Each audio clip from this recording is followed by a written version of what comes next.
Vignett's corner, beyond Bent. Janssen! And Blackburn Rovers are 18 minutes away from a Premiership return.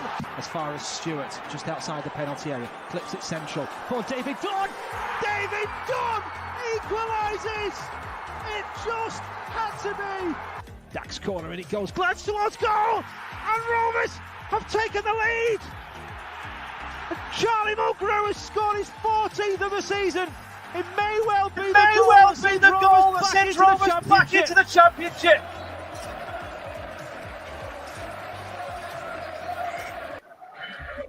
Good evening, Rovers fans. TFIF. Thank God it's Friday. Come on, boys. It's a Friday night Rovers watch along. But actually, I'm absolutely bricking it. I'm not going to lie. This is, for me, Rovers' biggest game of the season. And I am very, very anxious about the consequences of not winning this game of football. So I'm not even thinking that way. It's going to be a nice Friday night. I'm going to enjoy the company of Joe and Alex. I'm going to have a beer. I'm going to set myself up for the rest of the weekend. All is going to be good, isn't it, Alex? Oh, God, Ryan, I don't know what to say. Alex, just wait until we do the predictions and he says he thinks we're going to win. Yeah, before I start, I just want to say I saw something on Twitter before we went on about Peaky Blinders actor Helen McCrory. So condolences to her family. She was a great actress, and that's some really sad news for everyone, I think. So yeah, I just wanted to say that first of all. But then going to Rovers, well, yeah, I've become so desensitized to it now that I don't really feel that it's a big game, just not because of what Mowbray said during the week, but when you get so many punches thrown at you, I suppose your brain kind of shuts down. You don't really feel the remaining punches, do you? So I think I'm in that phase of the fight, really. But yeah, hopefully we get the win tonight, which will see us safe. But yeah, looking forward to it. Good. No, it's good to have you on. We obviously are missing Luke tonight, but very, very happy to have Alex on board, who's going to see his first watch-along win tonight. I can feel it. I can absolutely feel it. Joe, please don't tell me you're going to be as negative as Alex. Come on. We're going to win this game. And you've got the Australia flag on the graphic. So all is good. Yes, after last week's argument, I decided we'll just have a new flag each week. We have got some design work in the pipeline for a kind of all over the world graphic where we're going to put little pins all over a world map for all of our watch along viewers, and you let us know where you're watching from, and then we'll pin them on there. But for now, we'll have a new flag every week. We had America last time, so the United States of America, and this time we've gone for Australia. So let me know in the comments which flag we should go for next time. Maybe just the white flag of surrender might be the most appropriate option at the moment. I do actually think we'll win the game, despite no Darragh Lenihan. I know we'll talk team news. I was only jibing at Ryan. I do think we'll win. I don't rate Derby very highly at all. But I'm not too, I'm not looking forward to the game. Unlike you two said that you were, I'm not looking forward to it at all. I think watching us win this game 2-0 tonight will just be as boring as watching us every other week for basically the last 2 or 3 months. So yeah, it's nice to see so many people joining us, though, considering the ridiculous kickoff time and obviously day of game as well. We've got, I would say, probably an above average pre-match crowd in and plenty of comments. So thanks very much, guys.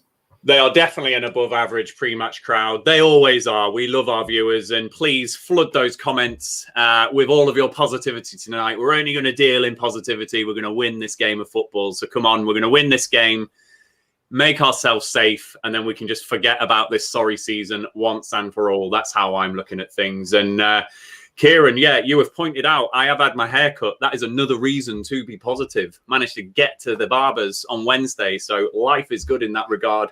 And Door on tour, good to have you, mate. Hopefully we can obviously beat your big rivals tonight and obviously see ourselves safe and probably make Forest safe at the same time as well. So that will all be good. So Rovers fans, before we start, as we always say, please keep all of those interactions going with us this evening. We will sync up our games between me, Joe and Alex so that you can follow us. If you're not watching the game, We will, of course, do a bit of description so you can keep up to date with the action as well. We will do the team news in a moment, but just a couple of reminders. We are sponsored by Blue Rose Capital, who now are on Facebook and LinkedIn, so go and check them out if you've not. They are on those two platforms. And we are sponsored by 6yardsout.com. The Rovers Chat YouTube channel is proudly sponsored by 6yardsout.com. They've got retro football from every era with mugs, phone cases and much more. They also have plenty of Rovers goods, including apparel with the famous 94-95 season and this season's kit. Check them out using the link in the description below. Thank you to our very, very kind sponsors all season, Blue Rose Capital and 6yardsout.com. So let's get stuck into this team news. The big team news, as Joe referenced, is Darragh Lenihan has not made it tonight. And we have a very youthful centre-back pairing of Taylor Harwood-Bellis and Jarrad Branthwaite, who's playing his first game in quite a while. Sam Gallagher out on the left, we think. And obviously that midfield three that did play the last game. No, it wasn't the three that started the last game. It was Tribal over Holtby, wasn't it? But that midfield three of Holtby, Travis and Johnson. So, Joe, I'm going to come to you about the side. When we were chatting before we came live, it didn't fill you with too much joy, did it, this team selection? Well, I mean, we joked around a little bit before we came live, but I think I'm just going to do the same thing I did when I spoke about the lineup privately and just go through the team and talk about my feelings on it and actually look at who's going to be here next year. Thomas Kaminski is obviously the shining light in terms of likability and consistency. But Ryan Nyambe, massive question marks as to whether he'll be here next year. And personally, I know a lot of you, if you watch along a lot, will know that I have question marks about his abilities anyway. Harwood-Bellis and Branthwaite, straight away you can ignore because they're not going to be here next year. Barry Douglas probably not going to be here next year. So again, he's been massively underperforming what we thought he would. Holtby is not what I thought he was going to be when he first came and simply doesn't spark much excitement. Travis has fallen out of love with the manager and vice versa, and there seems to be some issues there, as well as little niggling injuries. But luckily will probably be here next season. Johnson getting on now. Will he be here next season? Will he be a part of this team? Does he represent everything that Mowbray's tenure encaptures? Harvey Elliott probably not going to be here next year on loan. Adam Armstrong probably not going to be here. And Sam Gallagher, who, especially as a winger, is just dross. So that team doesn't spark enjoyment. It doesn't spark happiness or excitement or positivity or optimism. It just stinks of, only 3 players in that side, I think, are going to be part of our starting 11 next season. And that's crap. Alex, I'm going to come to you. Darragh Lenihan is a player who I've actually been quite impressed with in recent weeks, particularly the partnership he has struck up with Harwood-Bellis. I was quite critical of Lenihan in early parts of the season because I didn't see a leader or a captain or a skipper, but actually I have seen that in recent weeks, and I think he has been much better. Although Tony Mowbray is trying to convince us that he doesn't care about the league table and isn't placing any kind of importance on this game, I know I am, and I know a lot of fans are as well, because if we lose this, in my mind, we are well and truly in a relegation battle in my mind. So Lenihan is going to be a big miss today, isn't he? I think Lenihan's historically always been a miss. I think Rovers have never really had that quality depth of choice in terms of centre-backs that we all wish for. And I think that's really exposed when Lenihan gets injured. I think we've been quite fortunate in the last 12 to 18 months that Lenihan hasn't been as injury-prone as he has done as he has been in the past. I'm thinking back to certainly the relegation from the Championship and then the League One season as well. He's always kind of been in and out of the side with injuries, but I think we've kind of got away with it in the past 2 years, really, with him staying as fit as he has.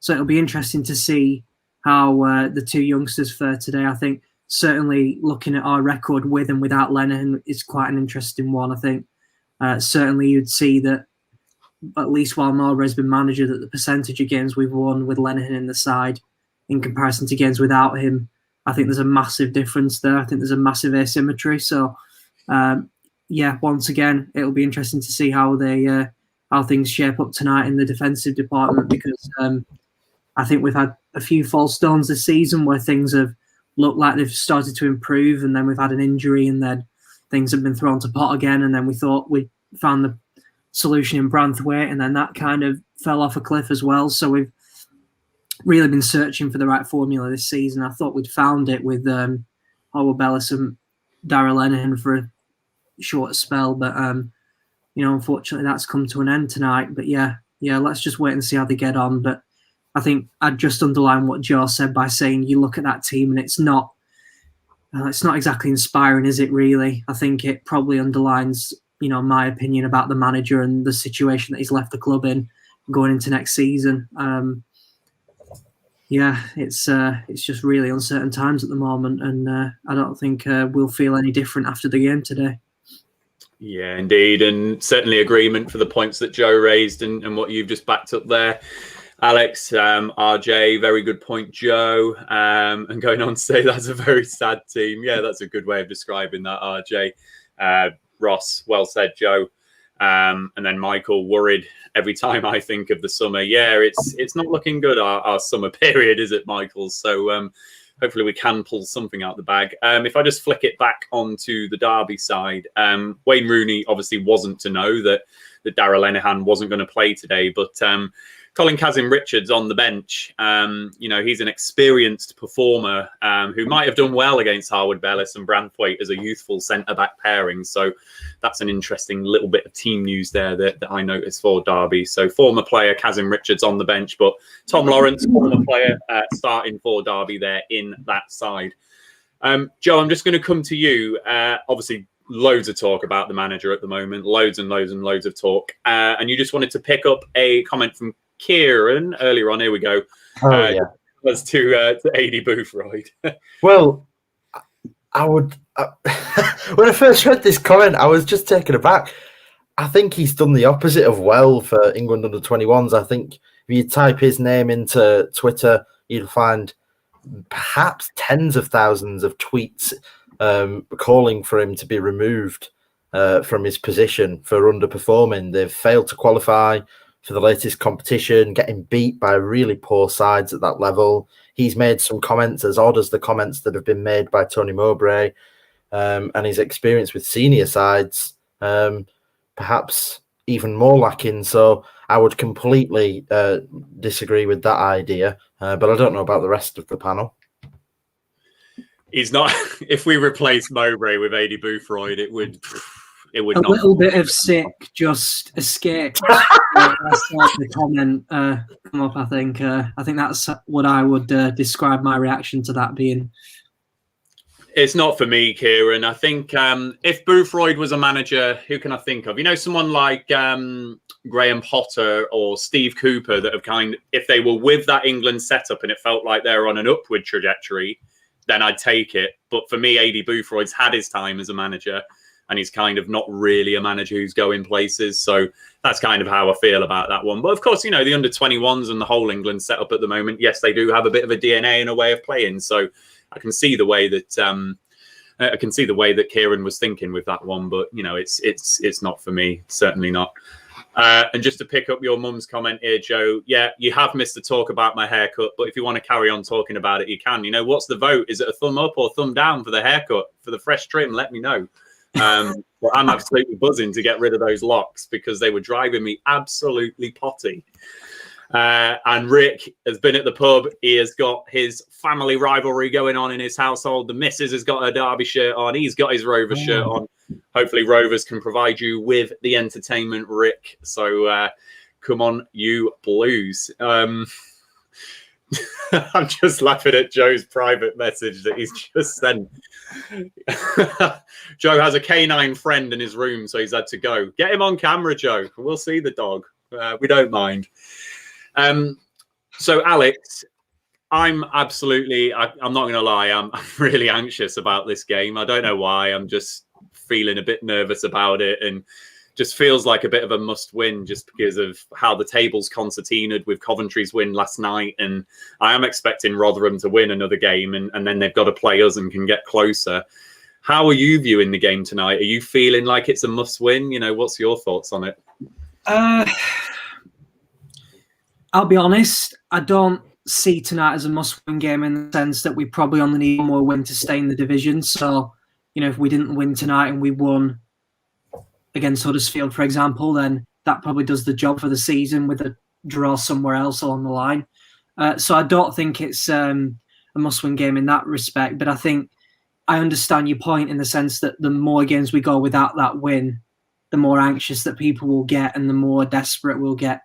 And there's always that feeling that the longer you go, luck comes into play and you can end up just with the run carrying through to the end of the season. So I think there's that element to it. I think, as I said before, I'm beyond the point of getting nervous now before games. I was always one of the Rovers fans that got nervous before every game, even if it didn't mean anything. But I'll be honest, at the moment, I think it's probably a mixture of lockdown and I follow and just the way it's been in the last couple of months. I think the anxiousness has been taken out of it really for me at the moment. It's just kind of almost waiting for something to happen, to be honest with you.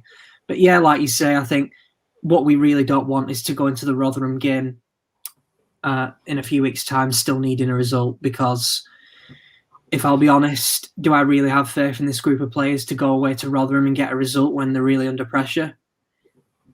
Probably not. So, if we can get a win before then that assures our safety, then obviously we'll all be much more grateful for that. And Joe, just picking up Michael's comment here, for me, a win would be fantastic. We'd go 7 points clear of Derby and we'd be absolutely safe at that point in my mind. But, if it was a draw for Rovers tonight, it's a must not lose game. It keeps Derby 4 points below us. With that goal difference, it's essentially 5 points. And I know that there's been games on the watch-alongs this season where you have said things like, do you take the draw now? Do you take the draw now? So really, it's just a must-not-lose game, isn't it, in that regard? I wonder how many games we've watched this season where I've said, oh, would you take the draw now? Where we've ended up walking away with no points. I wonder if you accumulated all those potential 1 points that we could have had if we just took the point, so to say, and didn't throw 6 or 5 substitutes on at once, etc., and go gung-ho. Wonder how many more points we'd be on now. It might not be more than 4 or 5 points, but then this really wouldn't be a must-win game. On the draw situation, I put out some pre-match content on the Rovers Analytics channel, but this is passes allowed per defensive action. So this looks at Derby County in defence and how many passes they allow the other side to have before a tackle is made or an interception or a challenge. So you'll see that when winning games, when they're in the lead, they're happy for the other team to have the ball. When drawing games, again, more than happy for the other side to dominate possession. So as we start the game at 0-0, I think Derby will be happy for us to have the ball. If they're losing, they do like to press. It's almost half the amount of passes allowed when losing to when winning games. And you can see their first half of games, much more passes allowed per defensive action. And again, that comes from the fact that obviously the first half of a game starts 0-0. So at 0-0, Derby are happy to kind of play for the point, so to say. But yeah, as soon as they do go behind, they will come and try and get the ball back off us. It's, you saw it in the away game when we played them there. We got that first goal early on, and then we cantered off to a win because Derby, much like us, struggle once behind in games. And if we get the first goal today, I'll be kicking my feet up and pretty confident that we'll come away with at least a point, if not 3. Awesome. And just before the game starts, which will be starting not too long, Alex, I just want to pick this comment up from Mark, which just follows that manager discussion that we've had. So I think where I'm at, I don't want another manager off the experienced manager merry-go-round. I don't want one of those. With the whole Brexit stuff that Joe's covered on shows before, probably unlikely that we're going to go and grab a European manager from a league, especially with our finances. So would you be against someone like Michael Flynn, who's done a pretty good job at Newport? They're in the playoff spots now. Would you be against a League 2 or League 1 manager making that step up into the Championship? I was about to say a little bit more sick came out then, but I think what I would say is that if you're looking to appoint a manager in Rovers' position and you're looking at the situation the club's in this summer, you've got many players that are out of contract, as Joe just mentioned before. You've got a massive rebuilding job to do. Do you give that job to a manager that's only managing League 2? I'm not sure that manager would be able to take over, go into this club, persuade the players to stay that need to stay to keep us in this division, and then go out and recruit the players that he wants, build a system, build a style of play, build an identity, all within a few weeks in the summer. I just can't see how that works. It's just incredibly challenging to do. You know, clubs like Barnsley and Brentford that we've talked about so many times about the model to follow for a club on a modest budget, they have systems in place to swap the coach around whenever they want at their own time and choosing, and just slot someone else into place to fit their structure and way of doing things. And currently we don't have that because our head coach or manager or whatever name you want to put to them effectively runs the football side of the club and is given full autonomy over most of the decisions. So when a manager goes, it effectively leaves a massive vacuum at the club, and the new man has got to come in and replace all of that with his new team. So it's very, very different for a Rovers side replacing a manager than, say, a Brentford or a Barnsley picking out a young coach from the lower leagues. I think it's difficult. What the traits Rovers need to be looking for is, I think we need a manager with championship experience, I have to say, or a manager with some experience at a decent level in Europe. But as Joe said, you know, there's Brexit issues along with that. And I've not read the work permit rules, so I couldn't comment on restrictions in that way. But I don't blame you. Crikey. Yeah. I just think that the club is in a massive flux at the moment. We've talked about it so many times. I don't want to go over old ground again, but I don't think it's as obvious as just picking out a young up-and-coming manager from the lower leagues and hoping that it all works out. Well, and on that point as well, with the squad we're going to have next season, the job for a manager next season is nothing to do with promotion. We simply haven't got the players for it next season. Forget about whose fault it is that we haven't got those players for next year and that we're in the situation we're in. Put that to one side. Let's say we bring someone new in, whether it's Neil Warnock, who's got loads of experience, or whether it's, you know, a guy from Scotland or a guy from League Two that comes in. The job is finding players to keep us in the division on a smallish budget. And it's about experience, but it's about a manager that's got contacts at this stage for Rovers. Maybe a manager on a one-year deal. We've seen it at other clubs.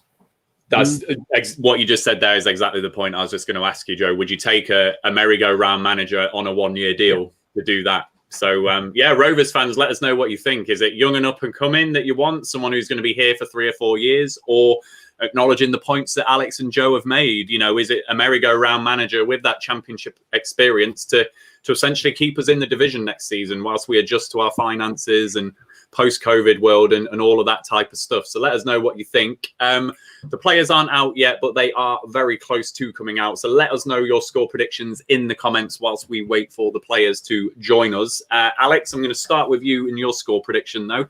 How do you think the game's going to go? 0-0, happy Friday. No, don't say I think I'll leave it at that. For goodness sake, we will move on very quickly. Joe Harvey, save the show. What's your prediction? 2-0, but boring. 2-0 and boring, but we stay up. We are staying up. We are staying up. Come on. Right. How can that be boring? I tell you what, staying up will be more boring than it was watching us win at Brentford and going down. Us winning 2-0 will be boring. Whatever happens today, it will be a dross football match. 4-3 incoming. Come on. Well, I'm saying 2-1 Rovers. Oh, my God. Sorry, Ryan. Look at that kit. That's disgusting. Oh, I hate that. Rovers fans, that you are watching, what is the Dulux colour for that? Hot pink? Is it hot pink? Yeah. Hot mess. Yeah. 2-1 Rovers I'm going for. Yeah, I'm fancying us to get the job done. I saw enough in that second half Cardiff performance to think these players are up for it. I am a little bit anxious about Darragh Lenihan not on the pitch, I'm not going to lie, but fancy us to get the job done. And it's vital that Harwood Bellis and Branthwaite have a good start to this game and can settle in. So 2-1, that's what I'm going for. So both sets of players are out now. So it's probably a minute or so. You can always rely on Steve for the comments, can't you? You can always rely on naive Steve. Love it, Steve. A minute or so before the game starts. Let us know if you're not watching the game, and we will describe the action for you. But yeah, come on, Rovers. We are a minute or so away. Let's have it. Score predictions are coming in. Here we go. Got a few Rovers wins. I'll just run through these. Got a 1-1. Oh no, I put Big Sam. We'll have Big Sam 1-1. Let me know when you get to Gary H as well. Gary H could do with some. I know you're an advocate for Callum Davidson, aren't you, Joe? Definitely. I think I like that one. He's at St Johnstone. They've just won the cup up in Scotland. Obviously, it's a different division to here.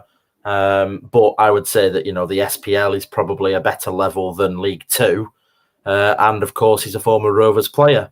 I know, obviously, there's a Rovers element to the sentiment behind Gareth Ainsworth, but I don't mind the idea of Davidson. He's just won something, and I just need to just interject. So I think they're doing another minute silence, but it seems to be Rovers on the pitch and Derby on the sideline, which is a bit strange. So what are they doing? We'll just be quiet whilst this happens. So bear with us, Rovers fans.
There we go.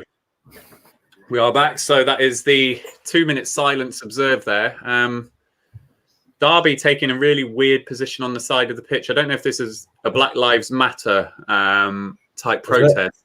Yeah, I've not seen this before, but all of the Derby players and coaching staff are in one big long line on the side of the pitch. So I'm assuming it relates to that. I can't remember if I recall that Kazim Richards might have been subject to something recently. The Rovers players have taken the knee. Oh, yeah, they had some social media stuff as well, didn't they? Yeah, so the Rovers players took the knee there. The Derby players didn't. They all stood on a line on the side of the pitch. So the game is about to start now. There we go. Yeah, interesting. I would have to say that whilst I'm absolutely in support of all the things that we're trying to raise awareness for, I think every club trying to push a different message in a different way, it's not a good idea. I think we've all got to be doing the same thing. We've all got to rally together. And I feel like every single team now is doing something different, and it doesn't promote unity in the way I look at it anyway. But yeah, interesting one. Very interesting. Oh, there we go, Rick. The full squad and stuff do this instead of taking the knee. Yeah, okay. Thanks, Rick. I thought I did see something in the past about Kazim Richards. Jared, you cheeky man. I think ultimately, people should do what they feel comfortable with and what they feel is the right thing to do. But I agree with Joe that it does seem odd that different clubs seem to be just taking matters into their own hands, where some players take the knee, some don't. Some do other things. But yeah. Yeah, I think the Swansea City situation, obviously with their social media blackout, that's a situation that's obviously still going on, and I understand the need for highlighting the issue for sure. And it's good to see clubs doing things. I'd like to see clubs coming together to do the same thing if they can, because obviously the more we do that, the more unity we've got. Should we do a little time check? Yes, we should. We'll just... Oh, someone outside my garage. You probably heard that background noise. Be quiet. Yeah, right. You can hear me neighbour and missus chatting. Steady. So what are we going on time check, Joe? I'm at 140, 141, 142, 43, 44. You're a few seconds in front of me then. Okie dokie. Let Let's me just pause on 2. Let me know when you hit 2. I'm on 54, 55, 56, 57, 58, 59, 2 minutes. Right, we're all in sync then. We've just got into So for those of you that want to sync up with us, that's where we just got to. So it's now 2 minutes 10, 11, 12, 13. Hopefully we're all bang on with that. But Derby have now got a free kick deep in the Rovers half, and I wish my missus would be quiet outside of this garage door, because you can probably all hear that over the internet. I've got a dog in the room with me today as well, so if there is any barking, I can only apologise. And I'm in student digs, so if anyone sets fire to something, then I might have to make a brief exit.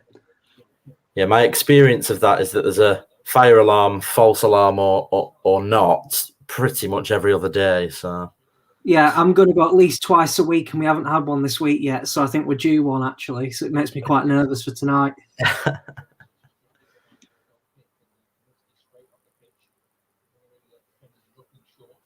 We're lining up as expected. Gallagher's off the left, Armstrong through the middle, a midfield 3. Pretty much as advertised. My dog's called Charlie. He's a toy poodle. He's 8.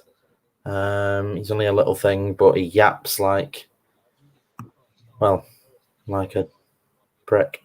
This is the only word I can think of. So if he does make some noise, I can only apologise. Oh dear. I've just had a word with the sound department to the right of me, so hopefully that won't happen again. Oh, that's terrible from Armstrong there. So we're coming up to the 4-minute mark now. No real chances for anyone yet. Just that one long free kick that Derby had in the Rovers half that came to nothing. Who designs these terrible kits? I know.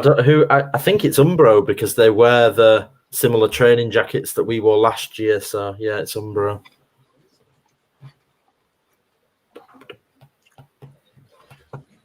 Yeah, RJ, I'm anxious about Lenihan not there, RJ, definitely. Well, he's been playing a lot and we've been rubbish, so maybe he's the problem. Oh, how dare you? Wow. Well, yeah, you never know. I mean, it's certainly obviously a right foot, left foot combo that we've got tonight. So we'll see how they get on. Great to see them both do well, definitely. Yeah, and Taylor Harwood-Bellis has looked good in an uncomfortable left centre-back position, so he'll only look as good, if not better, in the right centre-back position, hopefully.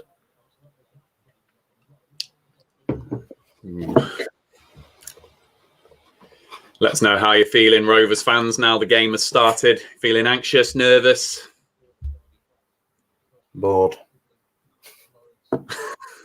Why is Mowbray stood on the sideline if he doesn't care about where we finish? Well. Why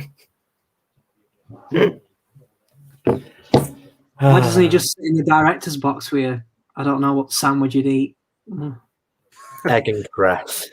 I think we did have this conversation, didn't we? If Tony Mowbray was a Tesco sandwich, what would he be? She doesn't, Chris. I would normally be there as well tonight.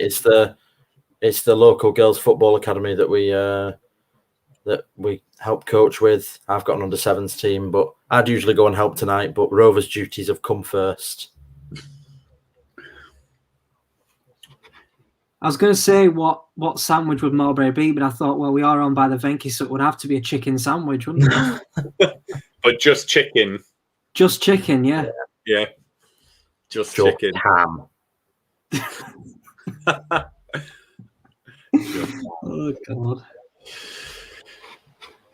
So nothing much of note, Rovers fans. 6 minutes into this.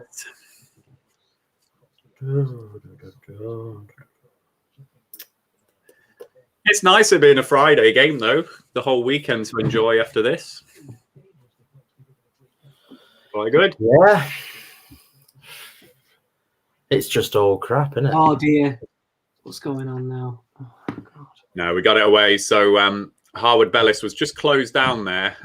He had the ball and he was trying to volley it away, but it did get blocked and the ball just looped high into the air and we did get it away. But just for a moment, you know, you heard Alex's reaction there. It looked like we might just go into a little spot of bother, but it didn't come to anything. And Kaminski has now got a free kick just outside his box. Gallagher, good win. God, Barry Douglas, he was so slow there. Oh, Gallagher passed it to a Rovers player. I know, he's won 2 headers and a nice pass inside so far. Harvey Elliott. He had a shot. Shot in anger there from Harvey Elliott. So initially, good win in the air from Sam Gallagher, I thought. And Douglas was just on his heels. Did keep the ball in and we shifted the ball from left to right. It came to Harvey Elliott, who, you know, he's quite far out and he's not central. He is on the corner of the box and it's gone, you know, probably 5 or 10 yards over that top left corner of the post. Should he be going for that, really? No. What a ridiculous effort to go for. It was very far out. You know, it's going to be a brilliant shot to go in from there.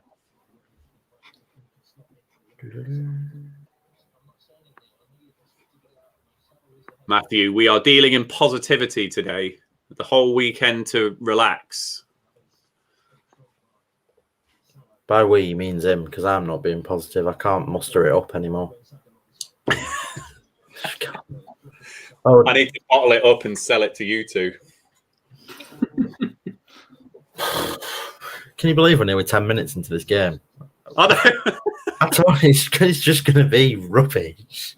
I don't want you to be right, Joe, so I'm just going to keep denying that it's going to happen. So it's going to be good. Right. From Braithwaite, yeah. Want a corner there, Gallagher? Lovely ball. Great ball. Yeah, really. It was a high-flighted pass over from Jared Braithwaite down the left wing, and Gallagher retrieved it and earns the corner off Nathan Byrne.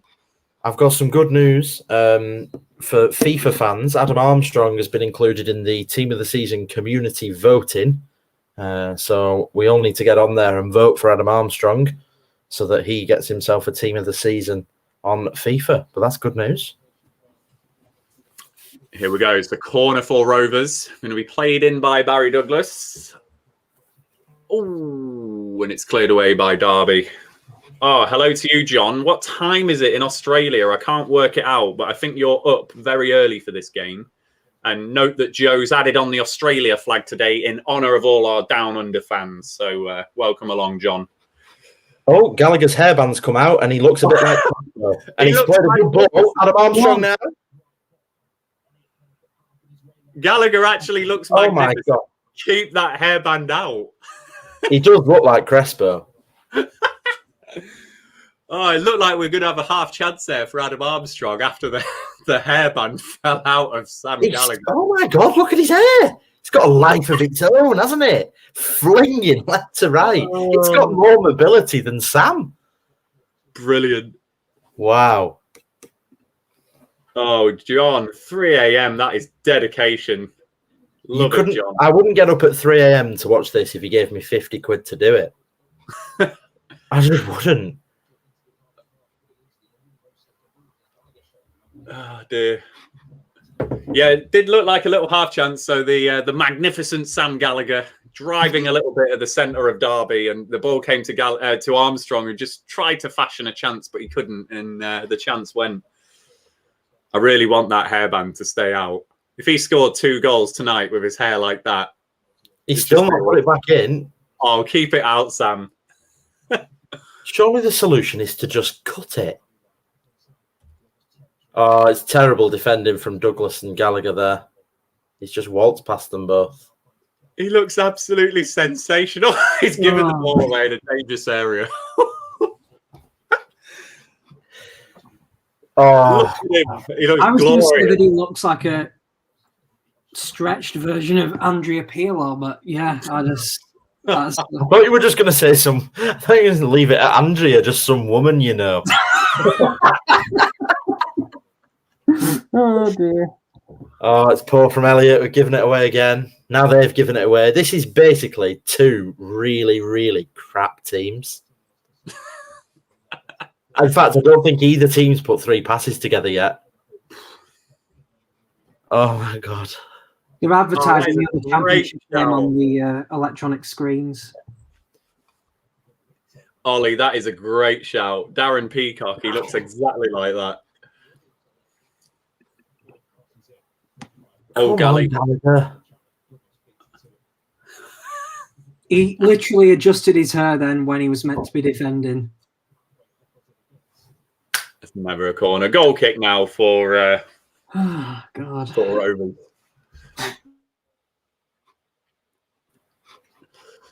I must have been living a lot because I didn't know that Patrick Roberts played for Derby County.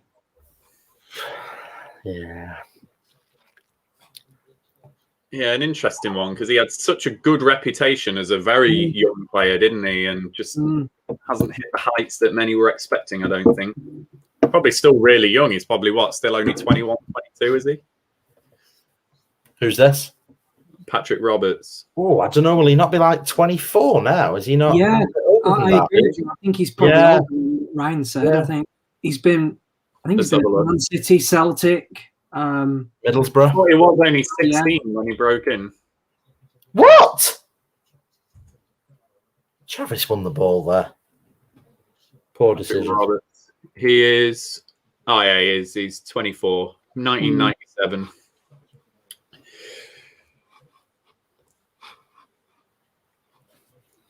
What do we make of Adam Armstrong being made captain? I thought it was Bradley Johnson. Is it Adam Armstrong? I think. Oh, right. Well, the iFollow had it down as Johnson. It doesn't shock me if it's Armstrong, though, because he has been captain a few times this season in Lenihan's absence. I don't like it. I don't think it's an inspiring captain, really. He doesn't seem the type.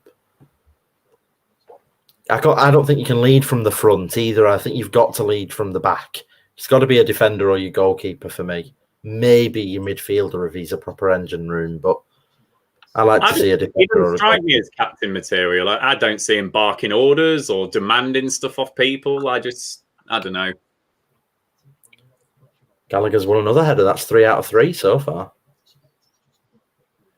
Oh, for those of you following Sam Gallagher's hair tonight, the bobble is now back in, I'm afraid. So disappointing news from Ewood Park. My stream just went slightly haywire then. Just give me a time check.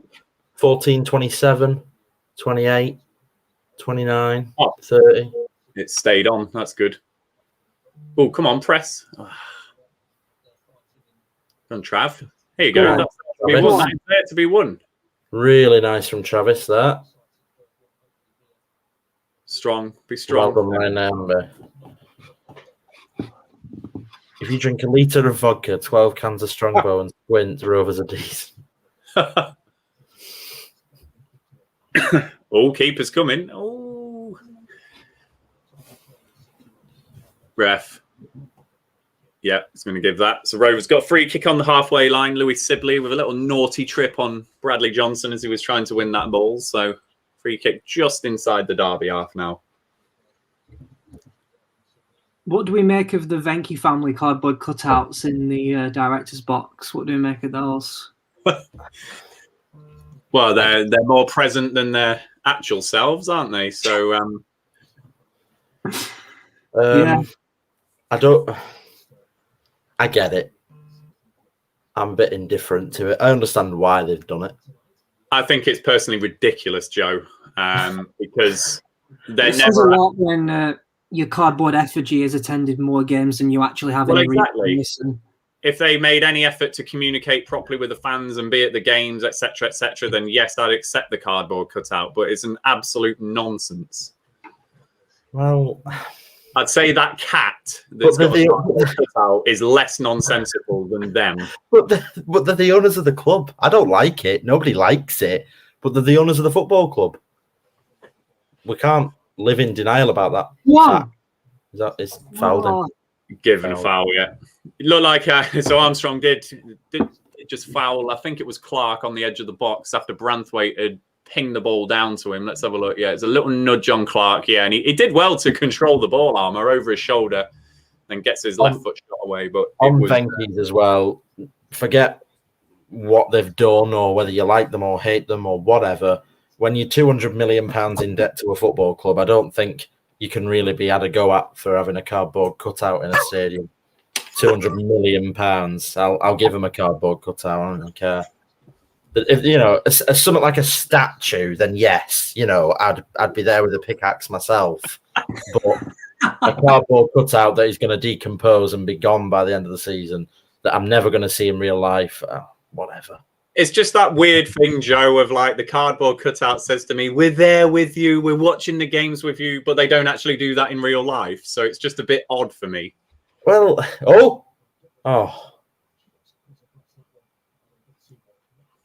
So Rovers fans, as you can guess, we're not talking about motorways or Chris now. This game is so riveting. We're talking about whether a cardboard cutout has its place at Blackburn Rovers, such as the quality of this game so far. But we're still going to be happy and positive. It's Friday. Could we play better 1-2s off a cardboard cutout at left wing? I must say, Douglas has been on his heels a little bit tonight. So we'll see.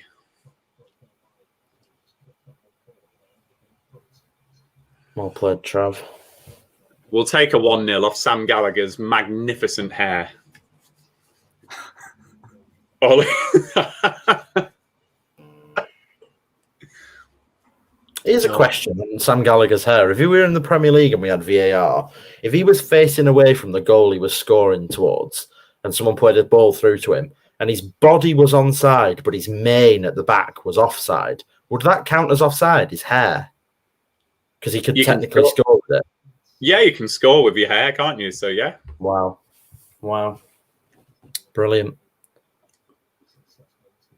Yeah. That's my reading of VAR and the nonsense that is VAR. Obviously, we've all scored 10 goals a season with our armpit, of course. So, I think my biggest surprise with VAR is that people expected it to work smoothly when it's the same incompetent people who make the stupid decisions on the field making the same stupid decisions in a tent. Go on, Sam. Ref, come on. That's got to be a foul he's given. Yes, we've got a free kick. Here we are. We're in Barry Douglas territory now. Bazza territory. I mean, he did hit the crossbar, didn't he? So Rovers have got a free kick. Sam Gallagher brought down by Andre Wisdom on the edge of the box. It's about 23 yards out, slightly left. It's in exactly the same position as Connor Hourihan scored against Rovers that time when we drew 1-1. Pretty much that position. Does it suit a left footer or a right footer, this for you? Well, if you can do the Hourihan technique, you can bend it round the wall that way. So Armour's looking likely with the right foot. Although Douglas is setting out his steps for the run-up. Yeah. So come on, here we go. Coming up to the 20-minute mark. It's going to be Armstrong. Good effort. Good keeper save. Made a meal of the save, I thought, but he did get it over the wall and good save from the keeper. It's slung back in now. That's such a bad header. Oh, God. That was a good one, though, from Ryan. Can Rovers keep this ball alive? Harwood Bellis. Come on, out you go. There we go. Now we've got a little chance. Out wide to Armstrong, who'd hung out on that left wing. Back in his League One position. He's come inside. Johnson, that's a smart ball. Oh. We're trying so hard to keep this alive. Douglas, back stick cross. Gallagher's back there, and it's going to go out. Terrible cross. Too much on it there. Way too much on it. That's the most dangerous Adam Armstrong's looked for 6 months. I think he suits coming in off the left so well. And when we play him in the middle like this, he's so isolating. He's no one to play off. I like him coming in off the left like that and curling a shot towards goal or making that run inside. I think that looked great. And I think he just runs that channel really well as well without the ball. You know, he's an option to play it through there. And even if he does that cut in, you know, that diagonal run from left into central, he's always looked dangerous with that type of run. It's a great point from Ollie. What if they're hair extensions, not technically part of your body? Ooh. Have we got any other pieces of football equipment that you could score with that would class as an extension? Yeah. It's on that point as well, obviously all the stuff surrounding head injuries and whatever and the dementia debate that's going on at the minute. Obviously, when you think about it, the solution isn't to remove headers from the game because you can't, because then we're just playing futsal. No. Chance for Derby here. Patrick Roberts is in. The overlap from Burn. Clips it back stick. And no one is there, luckily. But Shinny's going to keep it alive. He just pop it in. And it's 1-0. And it's Tom Lawrence. Tom Lawrence, 1-0. So, Derby did really well to recycle the ball there. It was initially down the right-hand side that they came. Brilliant overlap from Nathan Byrne. Patrick Roberts played it in. The cross was way too much, but Shinny spotted it a mile off. He's the first to the ball on the opposite wing, the left wing. And it's a fantastic cross. But, you know, he's 6 yards out, unmarked. Free header, Kaminski, absolutely no chance. So 1-0 to Derby County. It is Tom Lawrence. Who's supposed to be marking him as that ball comes back in there? There's no one within 10 yards of that player on our near post. I mean, it's incredible. Very, very poor goal. The manager's Wayne Rooney. He's been managing 2 minutes. The team's rubbish. How are we losing to Derby County at home? It's embarrassing. Could be 2-0 here. They're in again here. Oh, throw in. Jesus Christ. Now, how you feeling, Rovers fans? It is 1-0 to Derby. You know, the point I would make about all of this is, you know, at what point do people stand up and say, right, this is ridiculous now. You know, what are we going to do about this? Because, you know, I know we're only 23 minutes into the game, you know, a quarter of the way through, but, you know, for a game that Ryan almost billed a must-win before kickoff, this has been terrible, hasn't it, really, from a Rovers point of view, defending and... and it's game over. We don't win from behind. You know, once again, we've conceded the first goal. I mean, how many times has that happened this season? Yeah. This is honestly like... With the way we are playing, tell me who we are beating towards the end of the season. Tell me. What game are we winning? Like, genuinely. Answers on a postcard. So if that's the reaction, therefore, you would expect Rotherham to win a couple of games between now and the end of the season, and they have to play us and can leapfrog us. We are not safe, boys. We are not. I'm just imagining what it would be like in the stadium right now if there were 10,000 fans in. I think there would be pretty similar scenes to the Keane days right now. I think it would be absolutely. It would be deafening. Yeah. You know, this is 1 win in 15. This is less than 4 wins in a 46-game season. You know, let that sink in. That's the run of form we're on at the moment. Terrible from Holtby. Can you believe he used to play Champions League football? Looks like he used to play Vanarama football. Honestly, that's Ryan Ayambe left wing. His positioning is exceptional. Hull City are proof last season that we are not safe.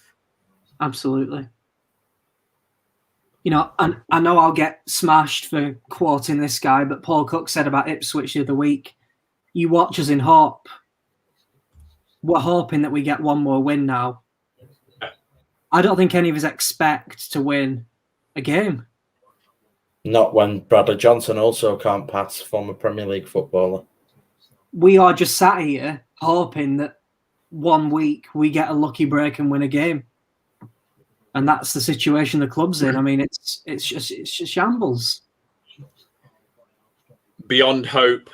Don't worry, you can absolutely catch Blackburn Rovers. So don't be thinking you're going to catch Derby. You'll catch Rovers the way we're playing. So we can provide you some hope on this channel. Yes, very, very disappointing. And that, I tweeted it yesterday. That press conference yesterday was an absolute disgrace in my mind. The way that Mowbray came across and the stuff that he was talking about, I thought it was bang out of order personally. Just another one that you can put in the catalogue of press conferences that have annoyed me. And if that's the way he's talking to the media, God, I've said it before, where are the players getting their inspiration from? Where? I don't think I've ever seen a manager of a professional football club say that it doesn't matter where we finish in the league. I don't think I've ever seen that before. I mean, it's absolutely unbelievable. Oh dear. I'm going to try and dig out some of the early season quotes. I think we had some debate in... Oh my... Jesus Christ! Sorry. We have not put 3 passes together. So I just did a quick Google of Tony Mowbray top 6. Rich Sharp's article from the 23rd of October 2020. Mowbray says expectation will be for a top 6 finish for Rovers. While there is an expectation of a top 6 finish at the club, Mowbray believes their business will also make those outside the East Lancs area sit up and take notice. And his quote is, "I think so, and that's only expected and natural. I've been saying for a long time now that we have to try and build a club, and you keep trying to build it depending on where you're going and what your resource is. The expectation is high, and that's only right. Let's make sure that everyone expects Blackburn Rovers to be around the top 6. That was October the 23rd. That's damning, isn't it? You can't hide behind that. Nope. Mowbray's not the one I'm frustrated with right now. It's the players I'm pissed off at. They don't care.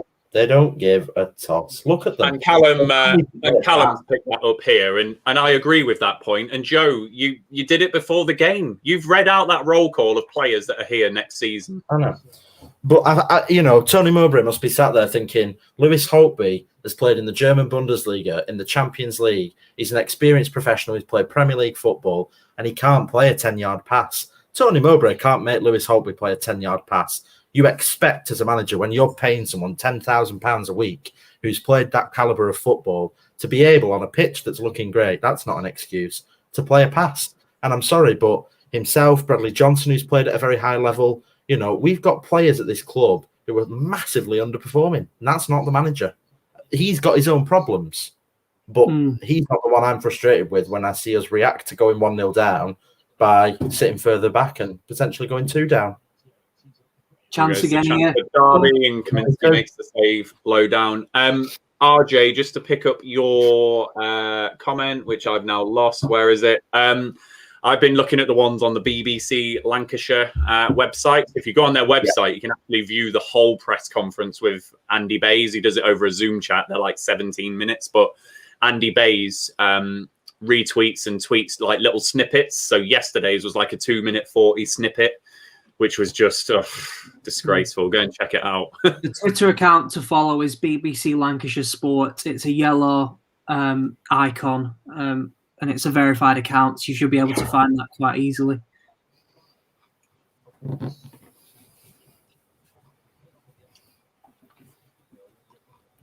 Let's just quickly get this up.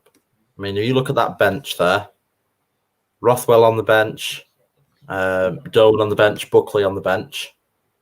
Those 3 players can't get in the team. And then you watch what we see here, and I can't find any reasonable explanation why John Buckley, perhaps at the moment, in terms of who's fit, one of the best passers at the club, can't get in this side. If we're following the development pathway that Mowbray said that we were in this week's interview when he said he didn't care where we finished, then why aren't we seeing the players on the pitch that will be here next season rather than a bunch of players that are going back to their parent clubs or out of contract?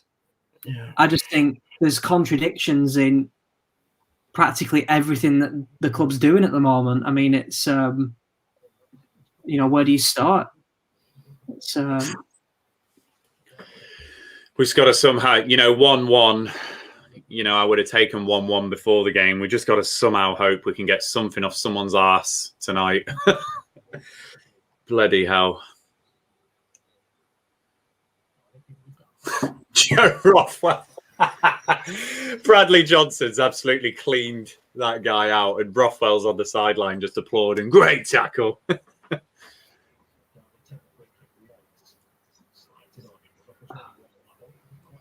Can we honestly say these players are playing for the manager?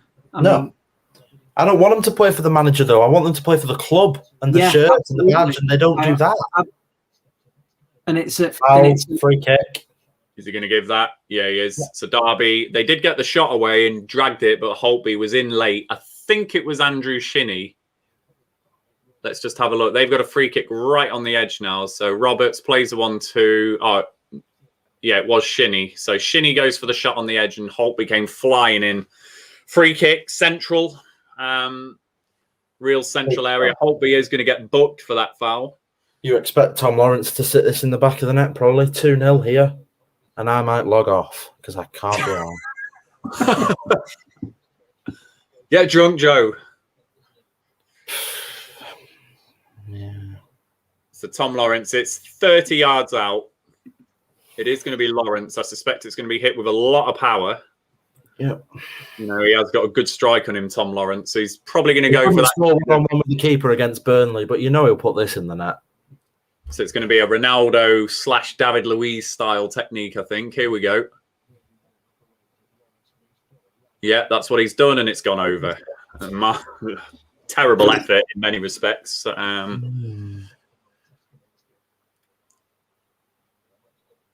got a lot of that ball moved really weird though.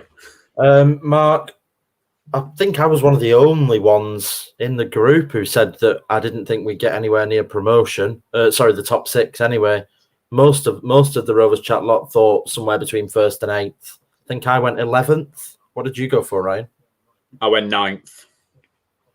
I went 12th before the deadline day business. And I have to say that the deadline day business may be more optimistic than 12th, but I didn't think we'd get in the top 6. But it just felt good, though, didn't it? Everything off the pitch felt stable. It felt like we had strength in depth. We'd made some really good signings. There was no reason for us to think that we wouldn't have a positive season when you compare it to all of our previous championship seasons, probably. In previous seasons, we had Jordan Rhodes, who was banging in goals, but not the rest of the side. The 14-15 season, we had a really good starting 11, but probably not the options off the bench to bring on. This squad felt like we had options all over and a number of options all over. With obviously, it's worked out differently, but with Bradley Dack to come back as well. So it just felt positive. Why is Sam Gallagher in the middle of midfield? You're right, Joe. These players are so lucky that fans aren't in the stadium at the moment. Yeah, and it's the players who I'd be booing if I was booing. I wouldn't be booing the manager for poor marking from Nyambe and Harwood Bellis and Branthwaite. Here we go. Come on. I might need a time check in a minute after this attack. Jesus Christ. What's your time, Joe? Great tackle, Jared Branthwaite. 34, 37, 38, 39. Right. Terrible from Elliot.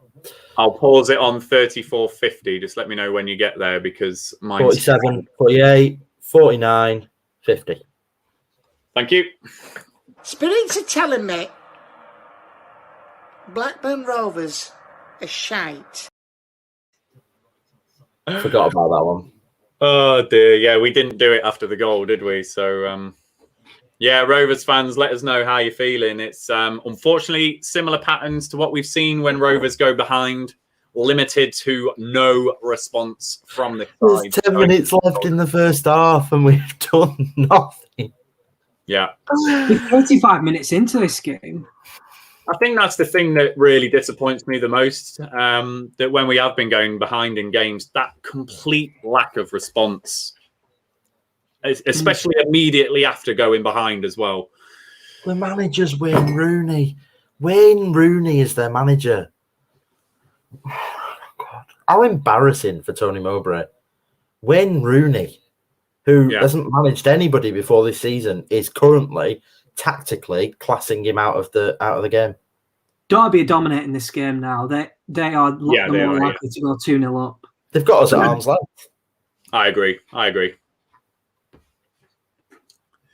Again, Nyambe is so far out of position. Only just getting back in. And I don't blame them for constantly coming down this side.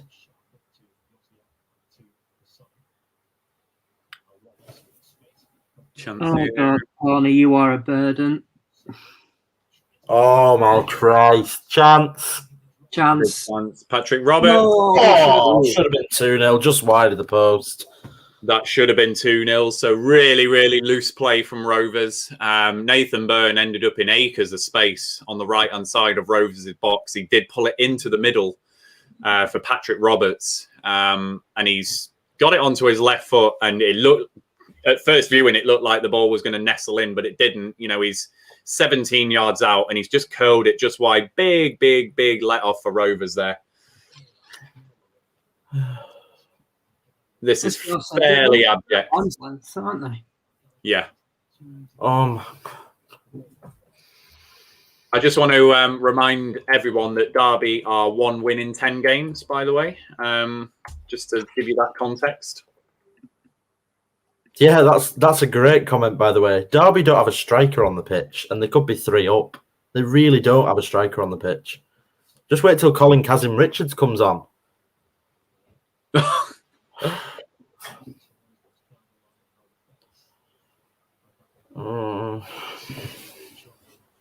You could just predict the post-match comments, can't you? That it'll be, we had 2 young lads. You know, you've got to be fair to 2 young lads. It's always going to be difficult without your captain and your best defender. Yeah.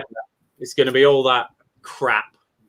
Yeah, we've got another experienced centre-back, Tony. You signed him. Where's he been since Bonfire Night or whenever he last played?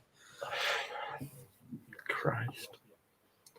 Hope he's trying to get himself sent off. Oh, they're in again here. Oh, God. Got it clear now. Holtby chance to hopefully build. It's funny. The 23s play better football. They play the 4-3. I'm sure of it. They're honestly giving the ball away on purpose. I'm sure of it. Oh my God. Oh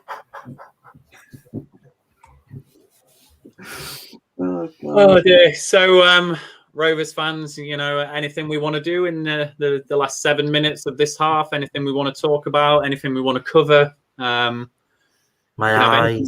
Agenda tonight. Have we answered Derby fan Dave's question? Oh, where is he? Sorry, Dave, I missed that. Derby are dominating the game, Dave. It was a bit of a patchy start from both sides to start with, but Derby then started coming into it. Really poor goal for Rovers to concede. We just let Tom Lawrence have acres, 6 yards out, free header. Since that point, you've absolutely dominated, and Patrick Roberts hit one just wide. So, Derby have looked really comfortable. Chance. No. Rubbish touch from Elliott. And a shit pass. I think we've got a chance of getting him back on loan next year, because I tell you what, for 10 or 11 games now, he has looked really poor. Yeah. He's been Mowbrayed. Oh, look, Ryan Amber's only skill hasn't worked. Crikey.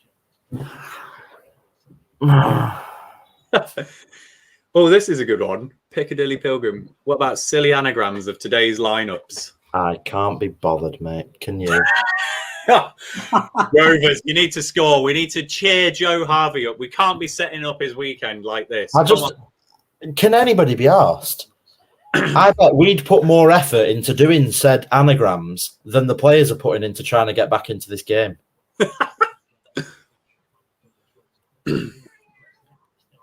Right, here we go. What will Gallagher do with this now? Oh, he'll pass Absolutely it. nothing, mate. Barrett, what are you doing, Douglas?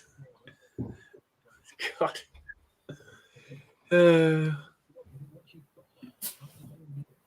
Oh yeah, saw that on Instagram, Ellis. Again, I mean, do you blame John Buckley for spending his free time playing golf? He might get a game. More likely than he'd get a game for Rovers playing football. Yeah, Ryan, well done. Well played, Ryan Nyambi there. He's earned a corner out of nothing, really. He had to sprint his hardest to keep the ball in. He stopped it dead on the line. Yeah. And then the one thing he's got going for him is that pace. Well done, Nyambi. Shinny hits it out. So there is a Rovers corner now. So at the moment, a set piece is the only way we are scoring in this game. Oh, I forgot. We can't score from set pieces. So here we go. Barry Douglas, come on, let's just have one. Harwood Bellis or Branthwaite, get your head on this, sons. Come on. Go on. Gallagher. Yeah! Sam Gallagher, come on. You magnificent man. It's come off the hair. 1-1 Rovers. It's a good header. Really nice. Wait, VAR. It's going to be ruled out. It's terrible. It's terrible defending from Derby. To have Tom Lawrence barely marking the tallest man, that is poor marking from Derby. That shows why they're in the position they're in as well. Oh, Liam and Stephen, I will happily eat my words. Happily eat them because... we need a video that's like the opposite of the Clinton Baptiste video. We need like a Spirits Are Telling Me Blackburn aren't shit video. A goal from a corner as well. A set piece goal. Oh my God. That's why I'm getting pelters, because I said we never score from set pieces, but it was true. So I'm happy to be proved wrong. Yeah, it's terrible defending from Derby, but just don't concede straight away now. So here we go. I will have to go pretty promptly after half time, Ryan, because this dog needs a wee. Oh, it's played in. Kaminsky chooses to punch. Yeah, no worries. You go straight for your half-time break, and me and Alex will chin wag. So that goal for Rovers coming on the 42-minute mark from the corner. It was Barry Douglas who played it in left-footed. As Joe says, poor marking from Derby, because Sam Gallagher actually made his run from around the penalty spot area, and he ended up between two players, and the main player that was marking him was Tom Lawrence in the end, and Gallagher just got a little shoulder barge in on Lawrence and then flicked the header to the opposite post. Really good header from Gallagher. Good to see.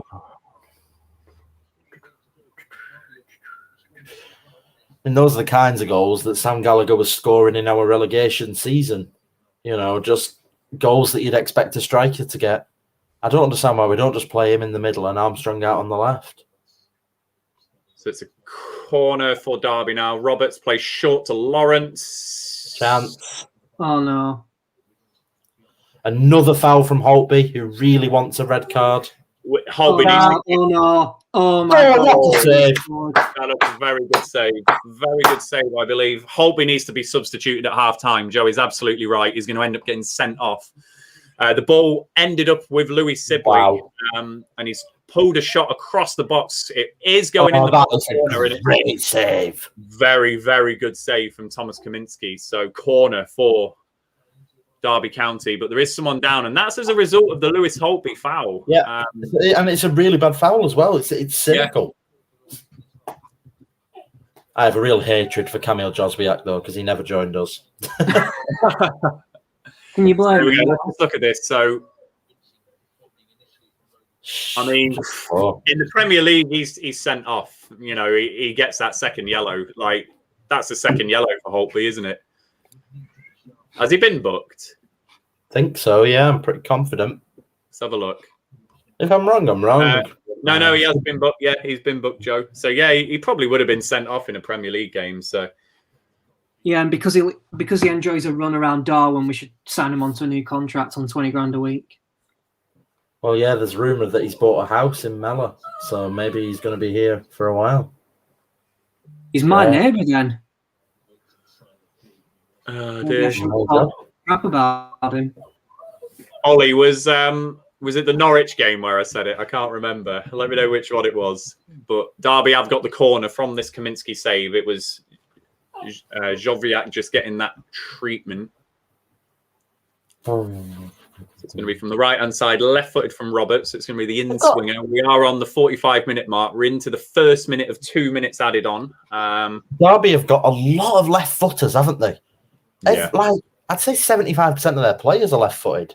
Really interesting. So here we go. Corners played in. It was a That's poor the worst corner. corner I've ever seen, actually. Cleared away at the near post by Rovers, and now Burn has gone back to his goalkeeper. So really poor corner from Derby there. And we are 1 minute and 20 into the 2 minutes added on. Nyambi's got to watch that very carefully, and he does. Can Rovers get their foot on it? No.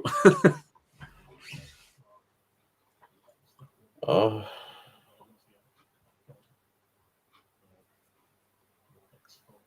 Here we go. So 30 seconds to go. Let's just pick up the Go on.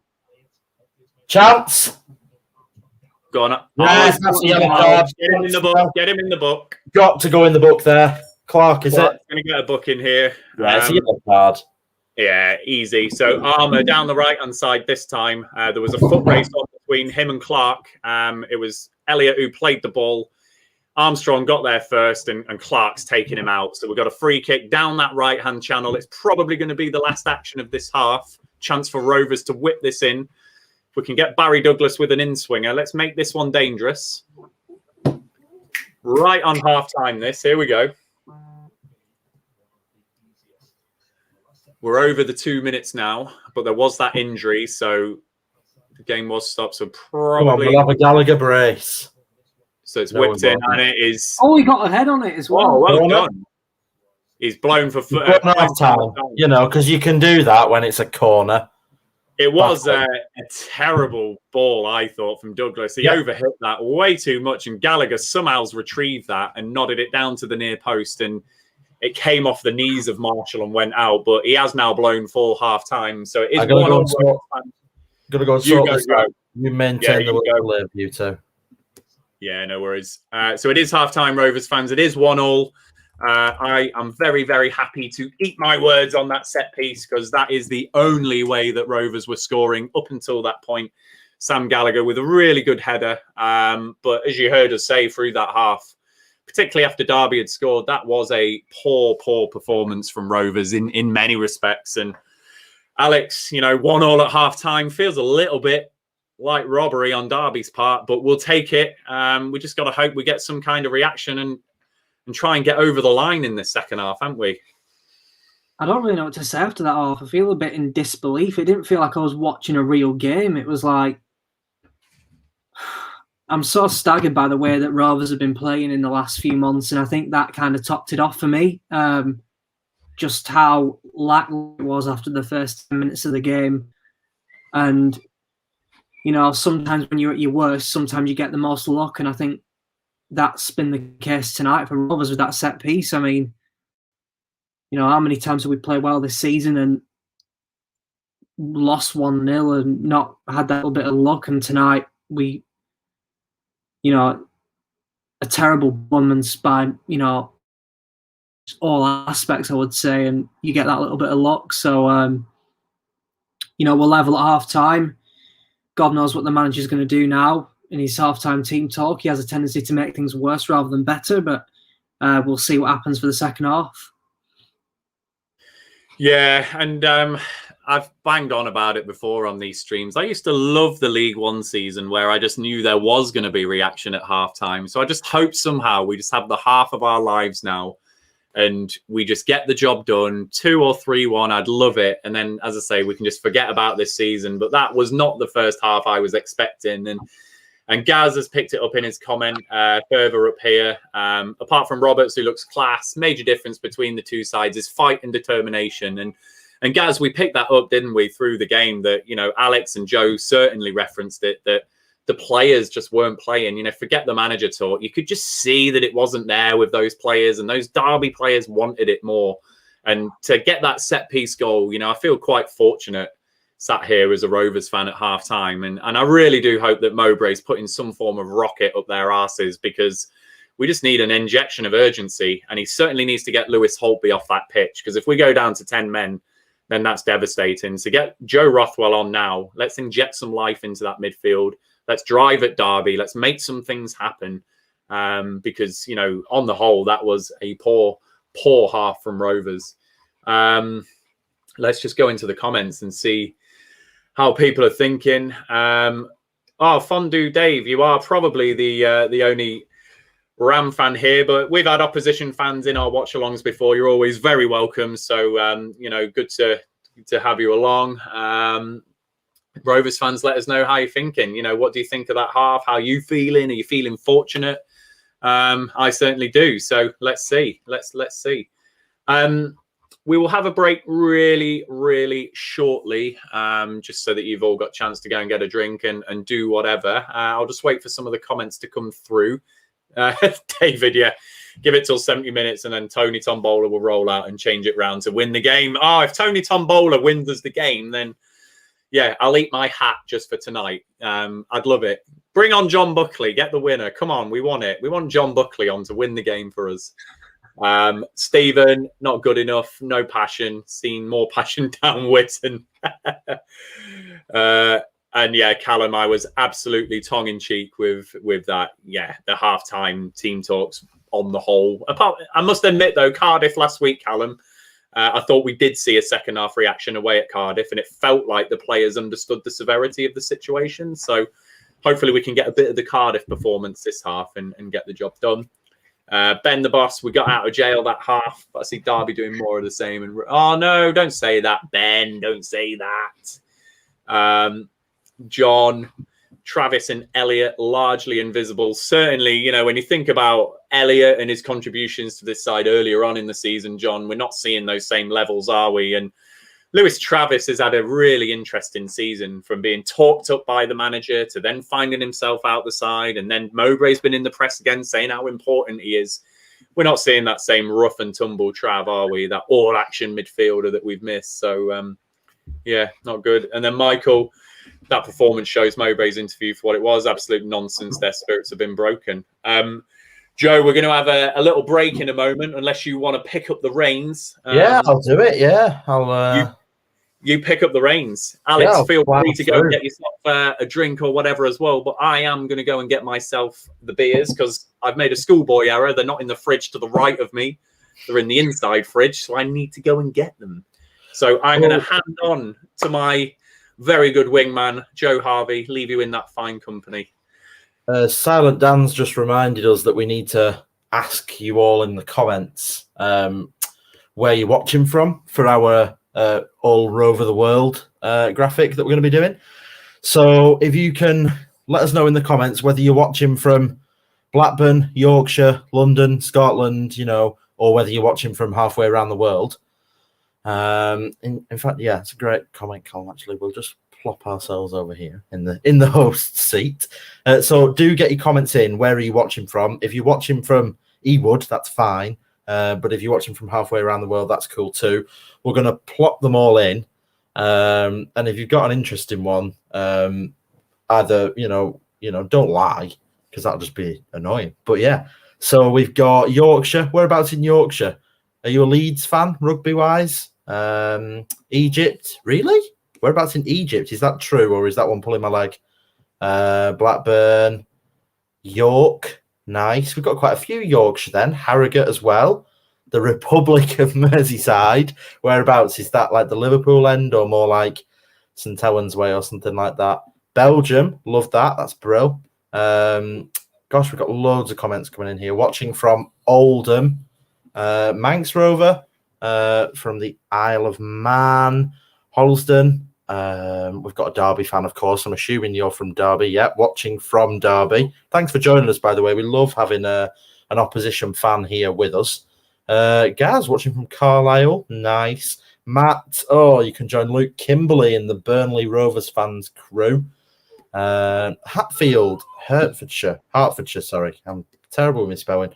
Blackburn, yeah. Sunny old Blackburn. Darwin, Norfolk. I'm not going to even attempt to say that name. Hurghada. That's in Egypt. Near Bradford, but not a rugby fan. Fair enough. We've had quite a few Leeds Rhinos fans in the comments. Just outside of Wigan. Yes, 𝒒𝒐𝒗𝒆𝒔, I know that you're only down the road from me. I'm only one village over. Rossendale, Eccles, Mella. You've recently got a new German neighbour, hopefully. Or maybe not, hopefully, actually. Derby fan from Darren. Okay, never heard of that. Shadsworth, nice. Ballyclare, Northern Ireland. Any more? Let us know. We're going to go through the comments and we're going to stick pins in. Oh, we've got another 4-1. We've got listening from New York City. That's Wilkesy in Queens, like that. Barfly coach in Blackburn. Alex, where are you at university? So, obviously, when I'm back home, I'm from Mella as well, or next to Mella. So I think I've got another next villager along that you've got. But I'm currently in Cornwall, actually. So about as far south and as far west as you can get in the UK for anyone who doesn't really know the geography of the UK. But yeah, quite far away. About 5 to 6 hours from Lancashire, I would say.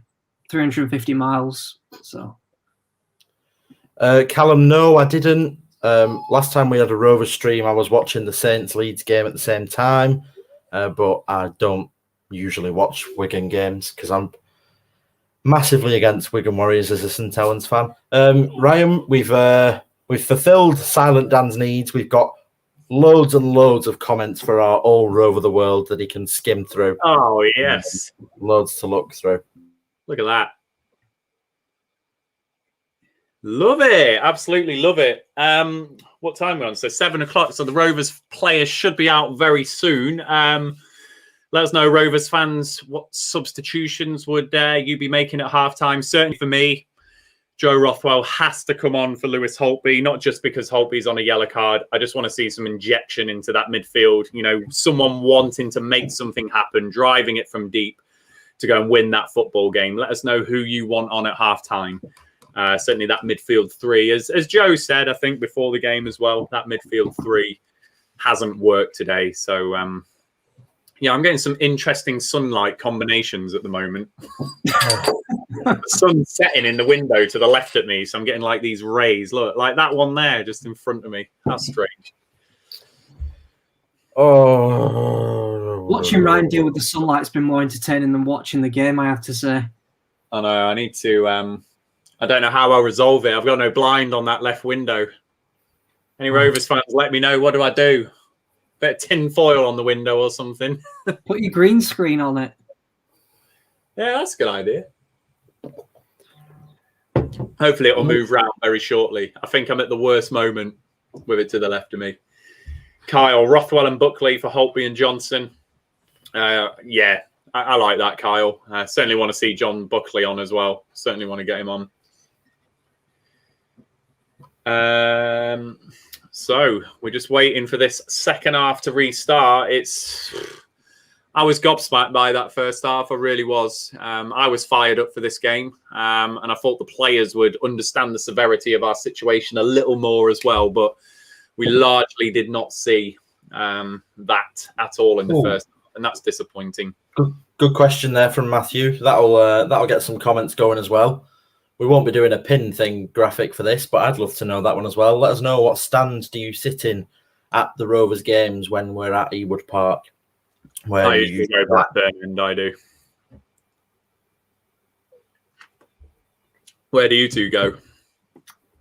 So been all over. Traditionally, I've always been a Blackburn ender. I think obviously with personal circumstances and moving to Cornwall, things have been a bit more difficult with getting season tickets and that, purely because I don't see the viability in paying hundreds of pounds for 2 games a season. So I've kind of relinquished my season ticket in the last year or so, which has been a big shame, but you know, can't have everything, I suppose, in life. But the funny story with me and Rovers chat on the Blackburn end is that I was subconsciously sat the seat in front of Tom Schofield for 3 years without actually realising who he was. So That was interesting. Bro, I used to do Blackburn End Upper back when that was open in the Premier League days when I was very young, and that was like my first season ticket. And that was a bit of a from the heavens. And then moved to, before it was the family stand down in the lower Jack Walker area near where the players came out. I was around 10 or 11, and I think my fascination with being sat near the players was what prompted that move. And then we've done Blackburn End again, and then now I'm in the Riverside. Been in the Riverside for a couple of seasons now, and we'll be back in the Riverside probably going forward, mainly because I've always been attending games with smokers, and you can go and stand and have a smoke in the Riverside at half time. Fair enough. I've always been a bit turned off by the Jack Walker lower because one friendly I tried to attend, I ended up in the upper tier by accident. Don't know how that happened, but yes, somehow I got in the wrong part of the stand. I had to ask a steward to escort me downstairs, which was, quite funny. Yeah. So the second half is about to restart, everyone. So here we go. It doesn't look like either side have made a change. So Lewis Holtby, for me, is a very lucky boy to still be on that football pitch. Not just for his foul in the first half, but just in general. Oh yeah, of course, Darwin End before we were evicted. I forgot about that. Yeah, I forgot about that situation. I never understood why the Darwin End lot didn't just go and sit with the Blackburn End lot. Is there like some kind of in-house rivalry going on there? Because there was like a new singing section started in the Jack Walker lower towards the Darwin End. I didn't understand why we didn't just regroup in numbers in one stand. Not sure about that. Yeah, fair enough, Scott. It was, you can now. It was a couple of seasons ago. It was only really the Riverside that I knew of anyway that would let you out. Or they certainly didn't let you out when we were in the Jack Walker lower. Well, unless you happen to get on Frank's good side, who's sadly no longer with us. Let me know if anybody knows Frank. Right. Former steward at the club, was here for a long time and sadly passed away last year. But yeah, Frank was great. So the second half has now restarted. We're about a minute in. Nathan Byrne now just fouling Sam Gallagher, who at the time, it looked a bit innocuous, but Gallagher has stayed down. Looked a bit of a, I don't know if it's head or neck. It's a bit of a heavy one for Gallagher. Typical for him to score a header and then get a head injury. I know. Oh, yeah. Looks like he's taken the head into the cheek area, I think. Yeah, that's clocked him square in the face. That is a painful one for Sam Gallagher there. So he's gone in for a 50-50 with Nathan Byrne, and Byrne's gone for the header like that, and it's clocked Gallagher square in the face. So he's effectively taken a punch, is what he's done there, Gallagher. So no surprises that he's down. You know, that was a horrible one. In all seriousness, I think I cut Joe off before Derby scored about, I think he was talking about Chris Sutton. I might be wrong though.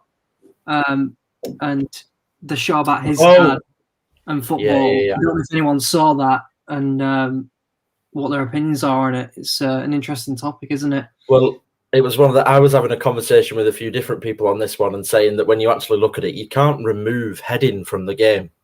It's impossible because basically you would be playing futsal. Well, two-headed goals tonight, Joe. Well, yeah, but when you think about patterns of play and how you would defend an attack, it would almost be, well, it wouldn't almost, it would be a completely different game. You would have to defend incredibly deep because balls in behind would be really difficult to defend if you can't head them away. You know, so it would change football. So the solution lies in what kind of material can we put on players' heads that will allow them to head a football that will, you know, prevent damage, but also not affect the ball. Oh, they've worked it back for Shinnie. Oh, God, that looked dangerous. I'm just laughing at Callum Robinson's comment saying if Mowbray extends his contract, we'll all need to be chain smoking in the stands. Callum, love it. Oh, dear, oh, dear. Oh.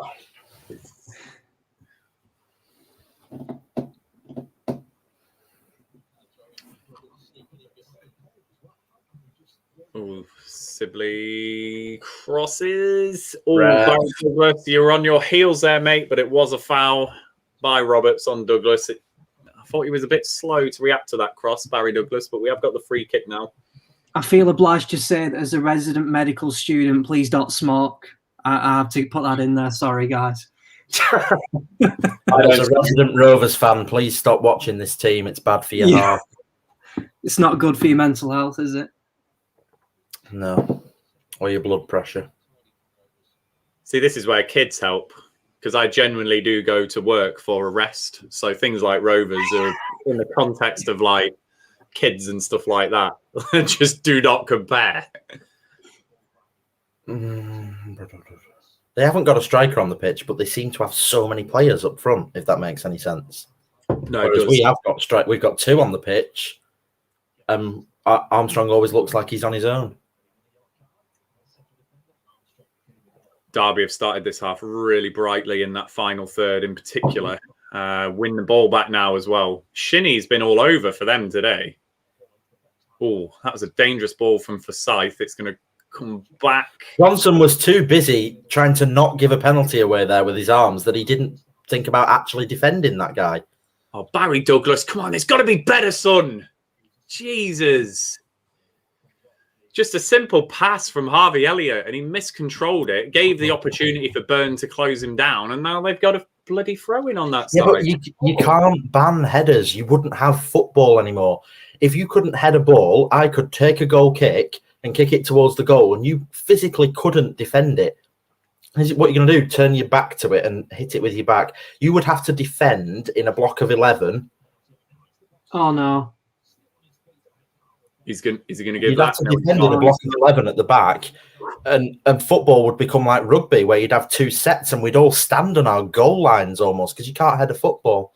It would be impossible. Patrick Roberts there, to be fair, this was brilliant play from him. He got the ball on the right wing and he's dribbled right across about 7 of our players into the box. It's not a penalty, and he knows it's not a penalty. He kind of just fell over in the box in the end, but that was a great run from the right-hand side over into the central. Just walk through. Do you think a lot of the debate though centres around the hardness of the ball in like the 50s and 60s when it was a leather ball, and nowadays it's much more soft and forgiving? I don't know, but maybe that goes into it a little bit. I'm not sure. Oof, I think without heading, you're not playing football anymore. The solution has to lie in science and technology. In rugby, players worried about head injuries wear head guards. Petr Cech wore one. The problem with them is that it would affect the way you head the ball and the way that the ball moves. So we just need to find some science, do some research to find a head guard that all players can wear that comes as standard, that doesn't affect the flight of the ball after you've headed it. Dragons Den, get on it. This first 5 minutes, Derby have been doing all the pushing. Rovers haven't really had their foot on the ball. Can we just do a quick time check as well? 51, 26, 27, 28. Yeah, still there. Yeah, nice. We're all in sync. So, 6 minutes really of Derby exerting pressure there. So, a bit of a slow start from Rovers. And Stephen, if my line manager is watching, of course, I go to work and I do a full day's shift. Well, if you do what you love, it doesn't feel like work, does it? Chance! Ahmed! Holtby is actually going to get sent off. He's just elbowed Clark in the back of the head. Big chance for Rovers. Kaminsky with the long kick upfield. Holtby, to be fair, is deflected through to Adam Armstrong. Big chance for Armour. Left-footed. He's about 8 yards out. He's tried to go through the keeper's legs. It is a good save from David Marshall. And then on the rebound, Holtby has gone into Clark. And as Joe says, Holtby's got to be really careful. These are totting up. These little late challenges, the ref will act at some point. Holtby tried to give the ball away then. Oh my God, he can't pass. He's going to get sent off. What's the point in him being on the pitch? To be fair to Holtby, right, at the moment, so he's running around, he's putting the effort in, and you see it from young players in particular, don't you, where it's just too much. He needs to calm it down, bring it down a notch, because he will get sent off. Anyone can run around. I could run around. I might look like a tit, but I could run around. Yeah. I agree with that. On the ball and stop being an idiot. He should know better as an experienced pro in his 30s. How old is Lewis Holtby now? I mean, he's got Champions League experience. He's 30, 31, I think. He should know better than to be tearing around like that, because he is going to keep doing it, and he will go in late, and that'll be it. 10 men would devastate us. And he'd give Marbury an excuse as well. Yeah, Holtby's 31. Thanks, Callum. Oh, God, there we go. Yeah, I think he's 31, Callum.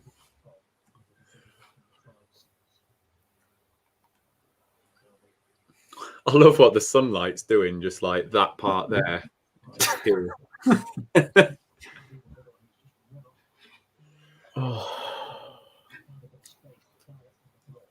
I believe 𝐂𝐻𝐍𝐒 is about to come on. Okay. Oh, my God. And I think Matt, just on this point, so I'm loving the effort, absolutely loving the effort. He just needs to make sure it's done in the right way, that he doesn't go flying in and doing too much, too much too soon.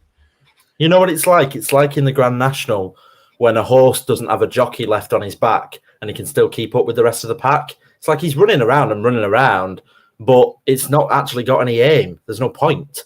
It's not. And when you get tired, that's when you put in those challenges that you're just a little bit late. So 55-minute mark is coming up. As Alex says, 𝐿𝐻𝐍𝐒 looks like he's coming on. So we'll tell you who it's for in a moment. I wonder if it'll be for someone like Sibley or someone like that, just to change that formation up for them. My guess is 𝒒𝒒. Chance! Oh, you got to take that ball. Take it, man. So it goes out to, I think it was Gallagher who put the ball in, and Armour's got the chance just to chest that penalty spot area, but it's just fired off him into the keeper's arms. That was a chance. So I think I'd do Rothwell for Holtby because he needs to come off. And I'd get Elliott off because I think he's been non-existent in this game. I'd get Dolan on for Elliott. It looks like Rothwell is coming on. Yeah, it's got to be for Holtby. If it's not Holtby, then my word. Oh, Gallagher. Poor ball. And that was... Holtby's now just elbowed Gallagher in the groin. Holtby is an absolute liability. Get him off the pitch. He's hurting everybody, and he's going to get sent off. And this is about to be 2-0, isn't it? He shall be out or 2-1. No. It's blocked. Trav. Oh, jeez. Joe, drive down there and sort it out. Oh, Elliott. Oh, no. Oh, that had disaster written all over it with Branthwaite coming onto his right foot. So that was a foul, that for me. I thought Elliott was fouled there personally. It looked like Elliott was fouled, certainly. And then Derby had the chance to put the ball in on the left wing. But then it was cleared by Branthwaite unconvincingly with his right foot. The little chance that they're just showing the replay of is when 𝒒𝒑 got into the box. And I think it was a combination of a block and Kaminski making the save. Kazim Richards is on now, so we'll see who that's for. It is Louis Sibley, so I think it's going to be the change in formation.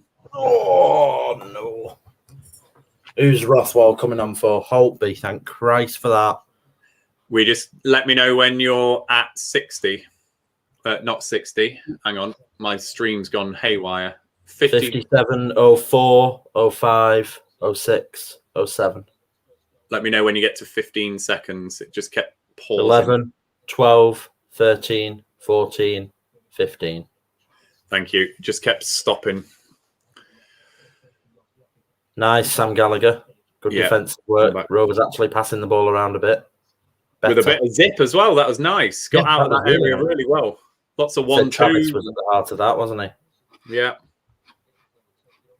Oh, Lewis Travis. This has good. Been a lovely move from Lewis Travis. Oh, it's a great goal! One. Oh, you donkey! That's terrible from Armstrong. And that's why he's not a Premier League striker, because he can't score those one-on-ones. It's terrible. Oh, he will not get a better chance. It's 2 he's missed. Oh, Derby is 3 now. Here we go. Derby are breaking, so we'll describe this in a moment. It's Roberts, who's looked lively all night. He's going to get it onto his left foot. Out for 𝐿𝐎𝐻, who's come back inside. Oh, God. Oh, they've worked this well. 𝒉𝒂𝒂𝒃. Oh, Get that Kaminski. It's into his hands. So Rovers did really well. So the Rovers chance, they did really well initially. Loads of 1-2s around our own box. And then Lewis Travis, the first time you've really seen him in this game, drive from that midfield area, plays a ball through for Armstrong, and Armstrong's just got to finish it past David Marshall, and he doesn't. And it would have just been an amazing, amazing goal for Rovers, I think, just with the slickness of that passing, totally out of sync with this game. Ryan, did that... that, I'm not going to lie, that was creepy. And to see that coming live over the internet was a bit disturbing, Ronan. But no, he didn't. There's only one Turkish person who I would accept the mobile number of, and that is obviously Mr. Two Guy.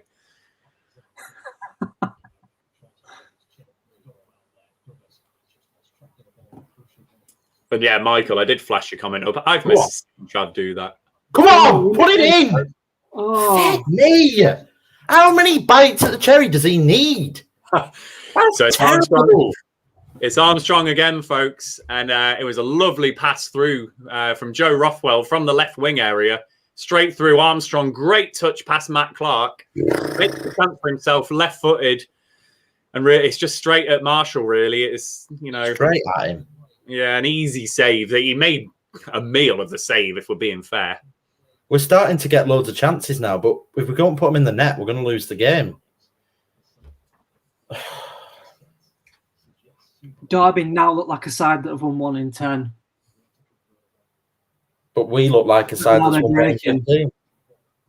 Because we can't score and we look defensively really nervous. Mm. Oh, we do look for all the world like a side that's won 1 in 15. I mean, I was just watching 𝐿𝐻𝐻 there. So he was going off that shoulder of them 2 centre-backs. So just keep watching that because they're going to be backtracking a lot more now with 𝐿𝐻𝐻 making those runs. So I think it's going to open that space up for the likes of for Patrick Roberts, to hit. Well, as a striker, he's very old school. He's like Danny Graham. He's not going to run and run and run. He waits in the right position. When he gets the ball, he looks calm. He just receives it, looks for the person who to move. Oh dear. Oh, we are so fortunate there. Tom Lawrence with a terrible touch. No, go through. Oh, it's not the best ball, but we still got it. Harvey Elliott, 1-on-1. Corner ball.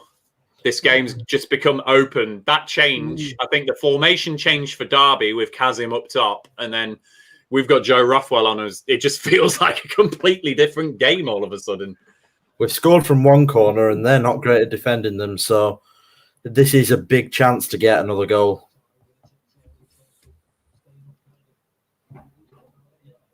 Here we go. So it's going to be Barry Douglas with an in-swinger.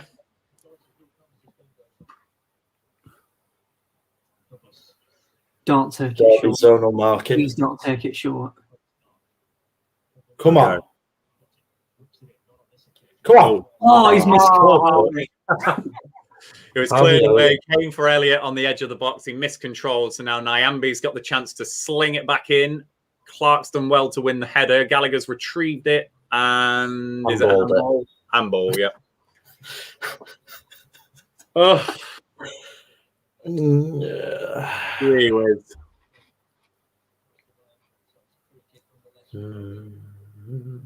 This game could go either way, and it's probably going to be a draw. I'll still take the draw, though. I will still take it. Do you? Yeah. You've got to be... They're one position above the relegation zone. Wayne Rooney is their manager. See, this is a game where I'd say, no, you've got to go for it. You get Dolan on. You've got to win, yeah. You've got to go and get the win. You've got to win, Joe, but you offer me the draw now. I take it because this is just not a must-lose game. I want us to go for it. I want us to win the game, and I thought before the match we would win the game. But if this game ends up as a draw, I'll take it. Chance.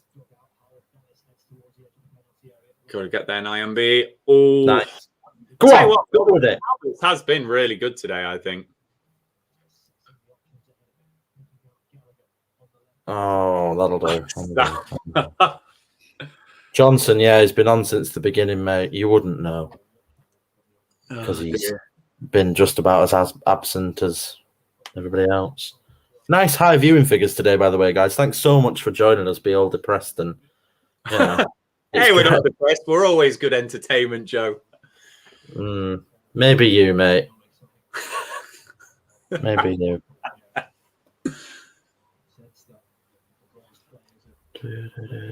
Yeah, Johnson is on, Dave.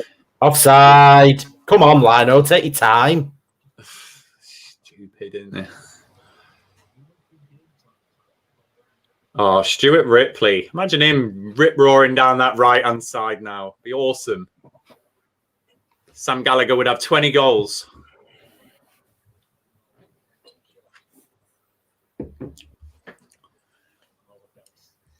If we were doing bingo tonight, I could have just given you a little bingo cross-off there. Tony Mowbray sat on the bench with Mark Venus. Watching the play. That is a fascinating stat. Sorry. 4 more subs and it's... Yeah.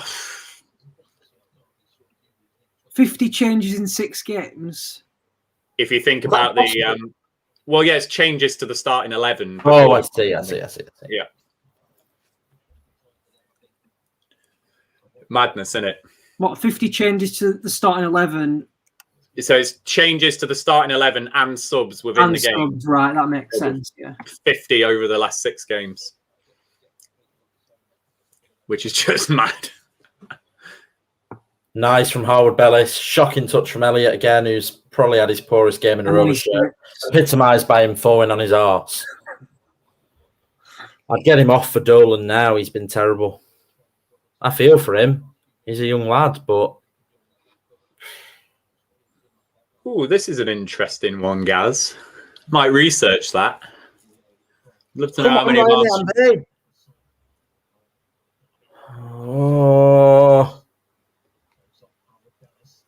How many of Armstrong's goals have been winners? I might look into that. Don't foul him. Don't foul him. Well done, Travis. Travis is my man of the match today. I don't know who I'd pick, actually. Yeah, it'd have to be Travis for me. Yeah.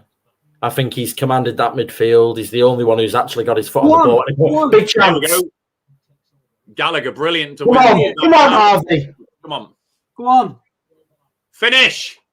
Yes! Yes! Come on! Get in! Harvey Elliott. Your beauty. He's took his shirt off, so he's going to get booked. Great.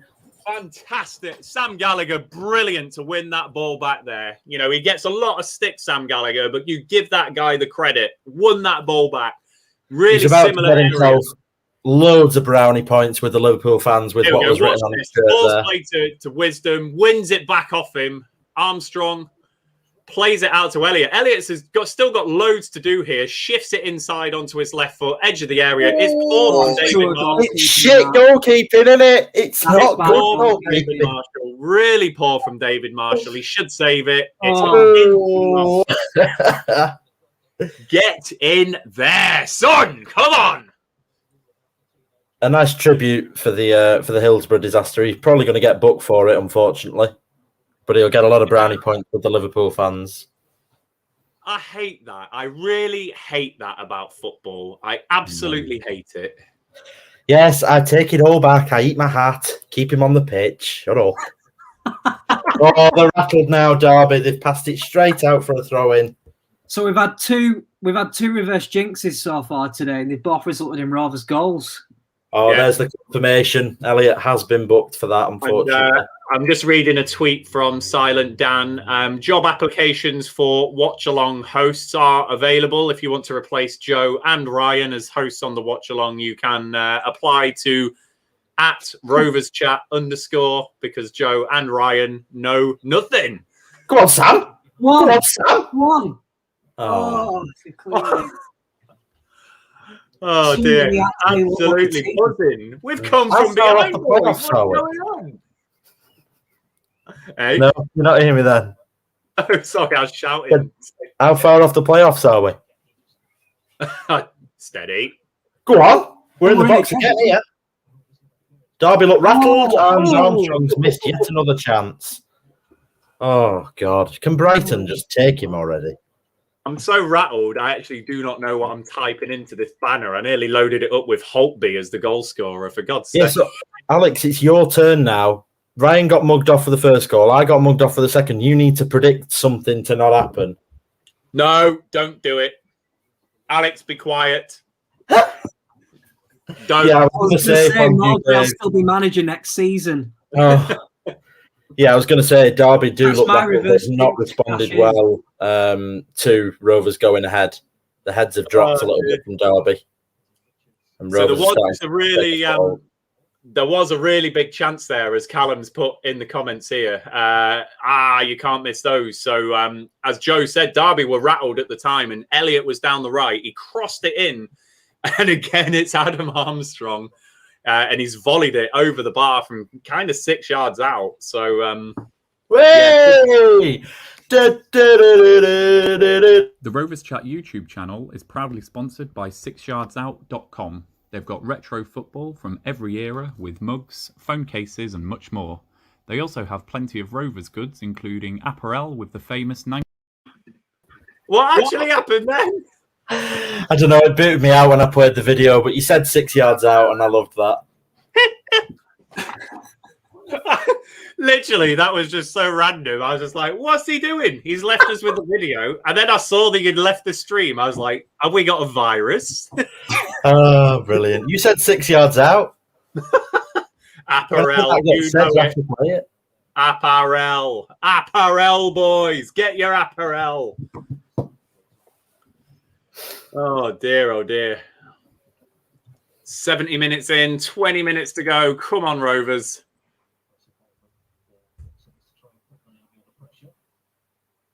There's been a triple sub from Derby. I don't have a clue who's come on, but Joswiak off, Watson on. Whoever the left back is off, I think. We don't claim to be Derby knowledgeable. Oh, poor from Howard Bellis. Don't foul him. yeah. Oh, he's fouled him. Free kick to Derby. Yeah, it was a free kick. It was Harwood Bellis. You know, it was. He did, as Joe said, he did really well initially because it had penalty all over it. He stayed on his feet. He won the ball, but then he has gone in on Shinnie. I think Shinnie has bought it a little bit, but it is a foul in my mind. And it's in exactly the same area as Rovers had in the first half. It's in that Conor Hurahan area. Chance for Lawrence to have another go. He's already had one go to get the rubbish shot out the way. And yes, Fondue David is in range, very much in range.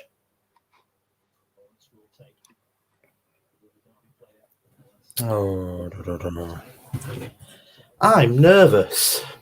Yeah, here we go. So Lawrence is going to take this. Oh, That's a save. It's in the post.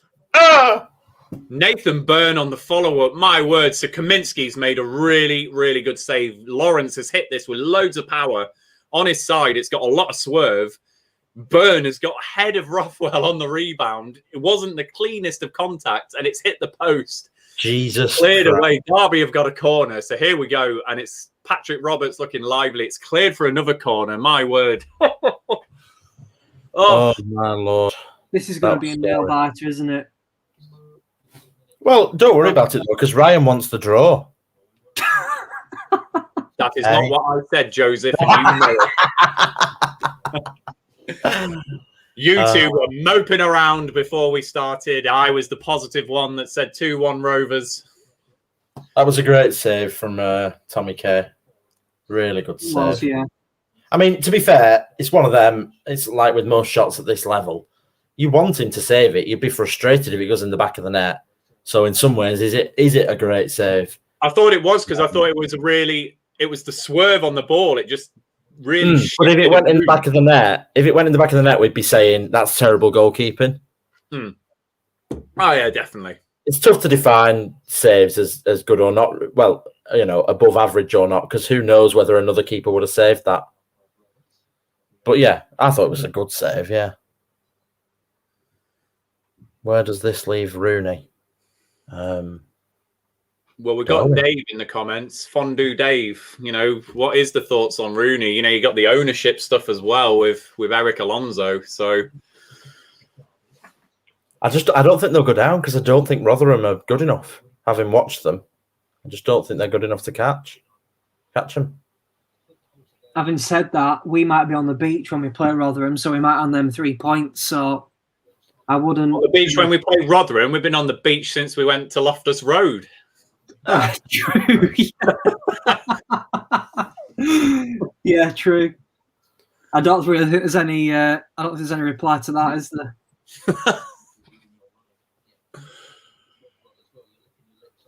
And I should say, actually, it's the Kiyan Prince Foundation Stadium, which is named that way for a very good reason. So my apologies to QPR fans.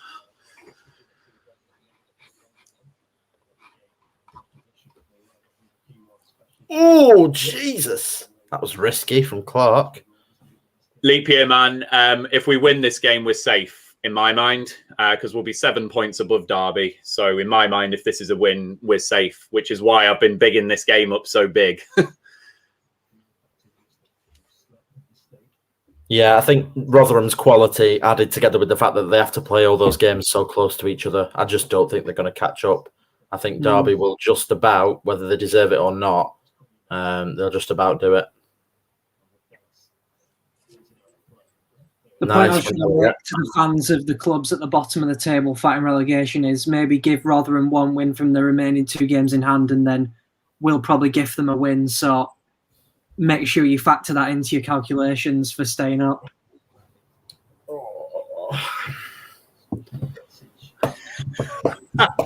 What the hell is that, Stephen? My Sunday name is Ranina. Ranina. Is that my Sunday name? Rihanna. Call me Rihanna. Can't even pronounce that one. So 15 minutes to go, guys. Oh, I was feeling nervous before the game. I'm shaking now.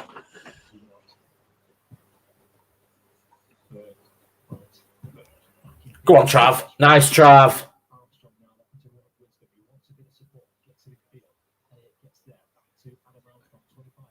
What is that?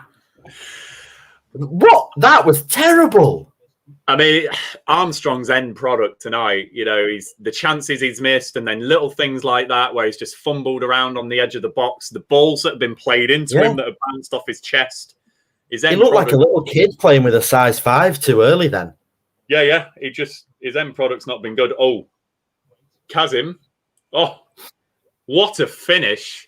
I mean, this is what I was worried about with Kazim on the pitch, because he can bully those 2 centre-backs. I don't think that's a foul, personally. Yeah. Oh, come on. Do you think Branthwaite's been strong enough there? I don't. Well, maybe not, but he's still a foul for me. I'm not sure. Well, Danny Graham gets blown for a foul there every day of the week. And Armstrong, actually. I'll obviously take it, but... Gallagher's just been blown for a foul for the same thing. Absolutely, yeah. Well, at least it's consistent. It just, I don't know. I just don't think... You can't raise your hands. That's the way the rules work now, isn't it? I know. I just don't think Branthwaite was strong enough. I thought Kazim was the only one that actually wanted to win that ball. That's all I'm thinking. But yeah, Kazim did... If you're not watching, Kazim did go up with Branthwaite, and it was a hell of a finish, half volley from outside. I think Armstrong should come off. I don't think he's had a positive influence on a Rovers attack for some time now. Yeah. And if you could, you could put Gallagher up top and Dolan down a wing. Oh, he's in again. He's offside. A whisker? Yeah, he was a million miles offside. Really poor positioning. Just well offside. So, prompted by Stephen's comment here, what's Adam Armstrong's value, everyone? Well, his value is whatever figure what someone's willing to pay for. Stupid enough to pay. Say a figure. Say a figure. Everyone say a figure. I think it'll be about 14 and some add-ons, and it'll be Brighton or something. That's what I reckon. Getting closer to the figure I said a few weeks ago. No. Just call me the Messiah. Fair point, Callum. Rothwell's now fed Armstrong in behind twice with lovely balls. He should have started this game. It's a crime that he wasn't on the pitch. I don't think people realise how much of a commodity goals are, even in the second division, for clubs in the Premier League looking for a new striker. It's just telephone numbers nowadays for anyone above average standard, and I think we probably underestimate that. I think what will hamper us, though, is the sell-on fee that we have to pay to Newcastle, and that will end up reducing whatever figure we get quite substantially. So, yeah. Well, that's where I've gone with kind of, if it's 10 million, I've kind of plussed 4 onto that, thinking Rovers will hold out and negotiate, about 4 or 5 above perhaps what he could be worth in the market based on that sell-on clause. I can't see many clubs, though. There's only a couple that you can think of that might go for it. I think Newcastle will be, if you think of Newcastle strikers, Newcastle will be in the conversation. And with Wilson? Well, that's all they've got, because I don't know what Dwight Gale's contractual situation is. No, they've just given him a new deal. Oh, have they? Okay. Yeah, I don't think it'll be Newcastle. Poor ball from Elliott. I hadn't realised that about Dwight Gale. So, it's obviously going to be a big price for Newcastle in that regard. I would disagree on this, by the way. I think to get Adam Armstrong at like 1.75 million was really good business, considering how much he's worth or was worth heading into the summer before the contract situation got to where it got to. For a player to be scoring that many goals and for us to have got him so cheap, we wouldn't have been able to get him without that sell-on clause. And if we scored more goals than Danny Graham for this club, you have to admit that. And let's objectively look at it. Bradley Dack, in every sense of the word, has been a huge miss for this football club. And to be fair to Adam Armstrong, when that injury happened, we were all saying, who's going to be the one to step up? Adam Armstrong has. Over the calendar year of even when he goes, he leaves with my respect. Absolutely. I don't think he'll make it. I don't think he's a Premier League striker personally, but I'm, happy for him to prove me wrong on that. But yeah, he goes with my respect. I think, we forget just how much he's done with Rovers. Definitely. He's paid more than 1.75, and if the 40% was what we needed to get him, then so be it. What he's done for the club. Yes, I know that we're talking about now in terms of Mowbray and what the future is and the transition next season, but the theory is that this type of striker should have allowed us to make a bit of a promotion push this season. And he has absolutely stepped up. And what I like about Armstrong, he just seems like a nice lad off the pitch. He's not pretentious. He's not a knob. He's just a normal, down-to-earth guy. And I'm sure when the move happens, he'll be very dignified about it. I think if we're going over past history and criticising transfer deals for strikers in the past 3 or 4 years, I don't think we'll start with Adam Armstrong. No, absolutely not. What would the order be? So if you had to order them based on Kevin Davies, Corrado Grabby, Sam Gallagher, Chris Brown, what's your 4? My thought is, God, that sounds like a shit thing to think about. Brereton and Bennett coming on here. Yeah, and it's going to be 4. Let's see what happens here. Brio and Benno, Gallagher. Gallagher's done more than Armstrong today, personally. Yeah. Armstrong's... We got the goal, didn't he? Well, Armstrong's knocked 4 shots straight at the goalkeeper. Stood offside a bit. Passed them the ball a few times. Not good enough. So Harvey Elliott and Sam Gallagher coming off. Where's Bennett going to play? Eh? Where are they going to put? What's the formation going to be? He's not going at right back, is he? So where's he going? Right wing. Armour up top, I'm guessing. Benno on a wing. Is he just going to help out Nyambe, do you think? Maybe. He seems to be wearing something of Joe Rankin Costello's underneath his shirt with 24. Yeah. I don't know what that is. He's just replaced them like for like for me. I think he's just got Benno on there just to help out Nyambe. Benno's definitely on that right wing. And then Brio's gone left, yeah? Nice, Ben Brereton. Nobody in the box, but... Come on, Brio. Good strength. Well done. Well played, Ben. Brio. Nice! Oh, Brio. Benno! Not the best ball. Your man, Ben Brereton. That wasn't a foul. That wasn't a foul. If he's still there, Door, Ben Brio is on. You've that was really good. Interest now. Yeah, really good. Yeah. 7 minutes to go. Just coming up to the 84-minute mark, though. I've never seen Galley and 20-goal season striker said in the same sentence, but there you go. As a first for everything. Who's this? I don't know. I've never seen him before. 𝒗𝒊𝒆𝒔 Watson. I swear they brought him on earlier. It said Watson before. It did say Watson, to be fair. It did say. Yeah, it did, yeah. iFollow have clearly gone, who's this? Just like we did then. I'm sure he'll score now that I've said, who's that?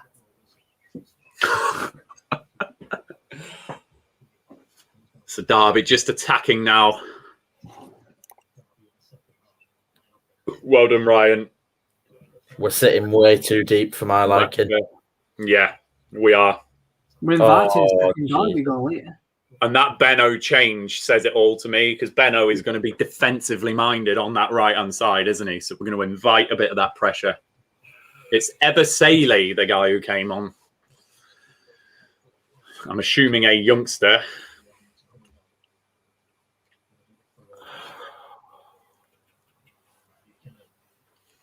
So 85 minutes now, Rovers fans. Doing nothing for my nerves, this. Oh, dear. Oh, dear. Oh, dear. Great save. Great save. By Thomas Kaminski, man. What a save. You can't defend like this, because Kazim Richards will get 2 or 3 more of those.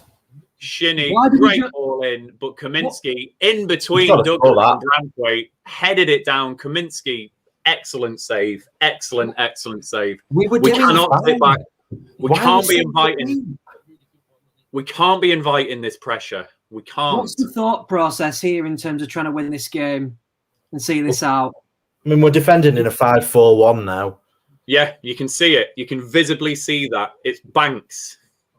A bank of 4, a bank of 5. Armour, go on, Armour. Don't mess it up. The only one advanced, Armour. Referee! Ah. He wasn't looking to score there, was he? He wasn't looking to actually use the pace that he has to score. He wanted the foul, and he didn't get it, and it's his own fault. He's to blame. He didn't try and score then. That is not a striker trying to put a ball in the net. He absolutely deserves that for trying to win a foul instead of just trying to score a goal. Terrible. So as Joe says, we are visibly now a bank of 5 and a bank of 4. Benno's now moved up to form a bank of 5 in the midfield rather than a bank of 5 in defence. And it was a really poor pass from Patrick Roberts, I think it was, on the halfway line. Armour was our most advanced man. Tries to knock it past Bird on the edge of the box, but never a foul. As Joe says, he wasn't interested in scoring the goal. And, you know, oh, here we go. What was it? Corey John Evans on the iFollow. Evans on for Armstrong. Dear. So, oh, dear. We are set fair now, Rovers fans. Tony Mowbray is going to try and defend out this 2-1 win. Our pace in attack is gone. Corey Evans is on. We will see what happens here. Looks like Joe Rothwell is going to be some form of false 9, I think, looking at that. Matthew, are you saying that was a foul on Armstrong? Because I thought it was nothing wrong with it. I thought he tried to win the foul and there was nothing there to be won. First viewing. Go on, Joey. Go on, Joey. Go on, Ben! Brio. Finish! Oh, Oh my God! How do we look more? How do we look more threatening now? We've got 70 defenders on the pitch. I thought Benno was going to knock that in. This is absolute carnage. Christ. See, those are the chances, and I'm happy to admit it. Those are the chances that Bradley Dack gets in front of, does a spin, and just puts it in the roof of the net. That Bennett's not going to be able to do. Oh dear. So Joey Rothwell is definitely a false 9, but Rovers are set fair in this game to defend this out. So enjoy the ride, Rovers fans. what's going to be more cringeworthy tonight? Mowbray's post-match interview or all the players flooding onto Instagram after a 6-week break? Do you know what? I've been slagging them off, Alex. It shows they care. Let them flood on because I want to see it. I want to see them do it. If you only do it when you're winning, I don't think it shows care. I think it shows egotism. Well, we've got to start somewhere. They've been absent for so long. So if they do it tonight and then keep it up, fine. I want But that. they won't, will they? They only post when we do win, and I hate that. In fact, I'd rather them not post because at least that would be consistent. I'd rather, or if they do, I'd rather them say, needed that, or that's been coming, or like, thank God for that kind of thing. I don't want to see, that we've been deserving that. We finally got the win that we deserve or whatever, because that's not true, is it? 89 minutes. We will see how much is added on in a moment, Rovers fans. So I'm guessing 3. Yeah, there's been no injuries, have there? And not actually that many subs either. So I think 3 is a good shout, Joe. Oh dear, oh dear. So we will await this ball. Well done. Run it. Oh, no. Send him. No, it's a rubbish pass. We look a League 2 level side here now. We get the ball and we can't do anything. It's weird. Oh no! Oh my God, Branthwaite. Oh. So it's 4 minutes added on, and just what happened there, Branthwaite went to win a header, slipped, ended up heading it into the path of Colin Kazim, but Harwood Bellis did really well to recover the situation. Harwood Bellis looks a top-level centre-back for me. I think he's going to be class when he's older. Yeah, I like him. Jesus Christ. Me. It's the worst win you've ever seen in your life. No, it's the best one. This is our biggest game of the season, Joe. Oh, it's the exact sort of win that gives Mowbray legitimacy. Oh, his ship sailed with the fans, and he knows it. So a minute to go, Rovers fans. Not a minute to go, sorry. A minute into stoppage time. 3 minutes to go. Sorry, that was very wishful thinking. Oh, God. Kaminsky thought about coming, and we've cleared it. Joey, think about this. Well done. Oh, Trav, you've got to get to that ball. Sugar. Chance now for Derby. I tell you what, Jared. We're waiting to concede. We are waiting. Very intelligent defending there. So Roberts pings that across. Oh no, he wasn't as close as I thought. I thought Branthwaite moved his leg out of the way of it, but he fired that across the 6-yard box. Oh my God. Oh, 2 minutes to go. Coming up. Come on, Rovers. I love that reference, Matthew. Brilliant. Well done, Corey Evans. That's his contribution for the game. Chase it, Joey. Chase it. Well Go on, put him under. Nah. So we're just pressing in that Derby half now. Corey Evans, Elliot Bennett, and Joe Rothwell all pressing. Derby are just going to sling this a bit forward now, out onto the left wing. How can we have 7 defenders on the pitch and there's still a man stood in an acre of space? Oh my God. It's the youngster. Jesus Christ. Oh no, it's Nathan Byrne. So Nathan Byrne had snuck in. So it's a corner for Derby. With 2 minutes. We've got 2 right backs on the pitch, and their left winger didn't have a man anywhere near him. 2 right backs on the pitch. It's because Benno went and pressed that ball. Oh, it's embarrassing. So it's a corner now. David Marshall is up. We're coming up to the final minute of stoppage time. Burn to take. Tommy Kane. Oh, he's looking at his watch. Oh, sugar. So Burn nearly scored from the corner. Tommy Kane Kaminsky's injured, according to the commentators. Hey? Kaminsky's hurt, according to the commentators. The ball's still not out of our box. Patrick Roberts down that right wing. Oh, man, this is just chaotic. Burn nearly scored from the corner. The ref checked it. Let it go. The ref did check his watch to see if it had crossed the line. So, it must have been close. As Joe says, Kaminsky is Have you got your volume on? Holding his left ankle. Right, so have you got your volume on? No. The referee just blew 4 times on the whistle, and all the players were like, "Oh, right, is that it?" And then it wasn't. It was really weird. All the players were so confused. Oh man!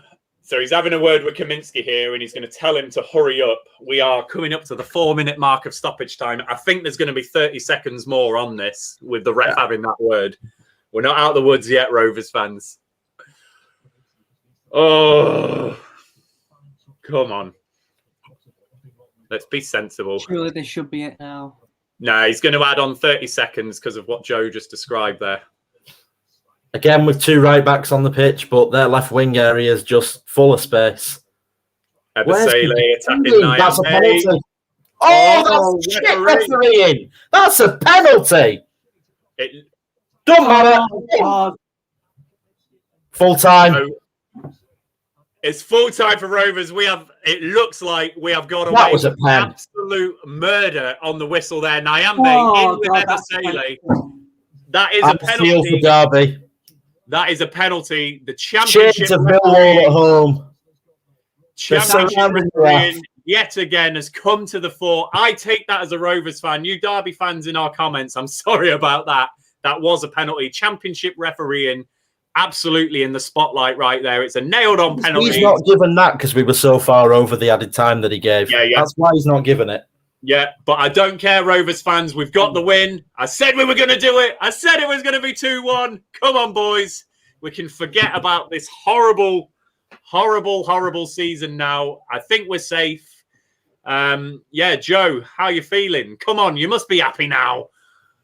Yeah, I mean, great, we've won. I mean, that was a pen. That was a pen. I thought we went completely down the wrong route at the end of that game. We shouldn't have defended like that. We should have just kept doing what we were doing. We're very lucky to come away with 3 points, but they're important. I just want to forget about this game, to be honest.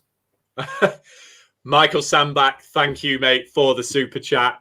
Yes, I didn't think it would take that long for another win either, but we've done it. And we've come from behind and won.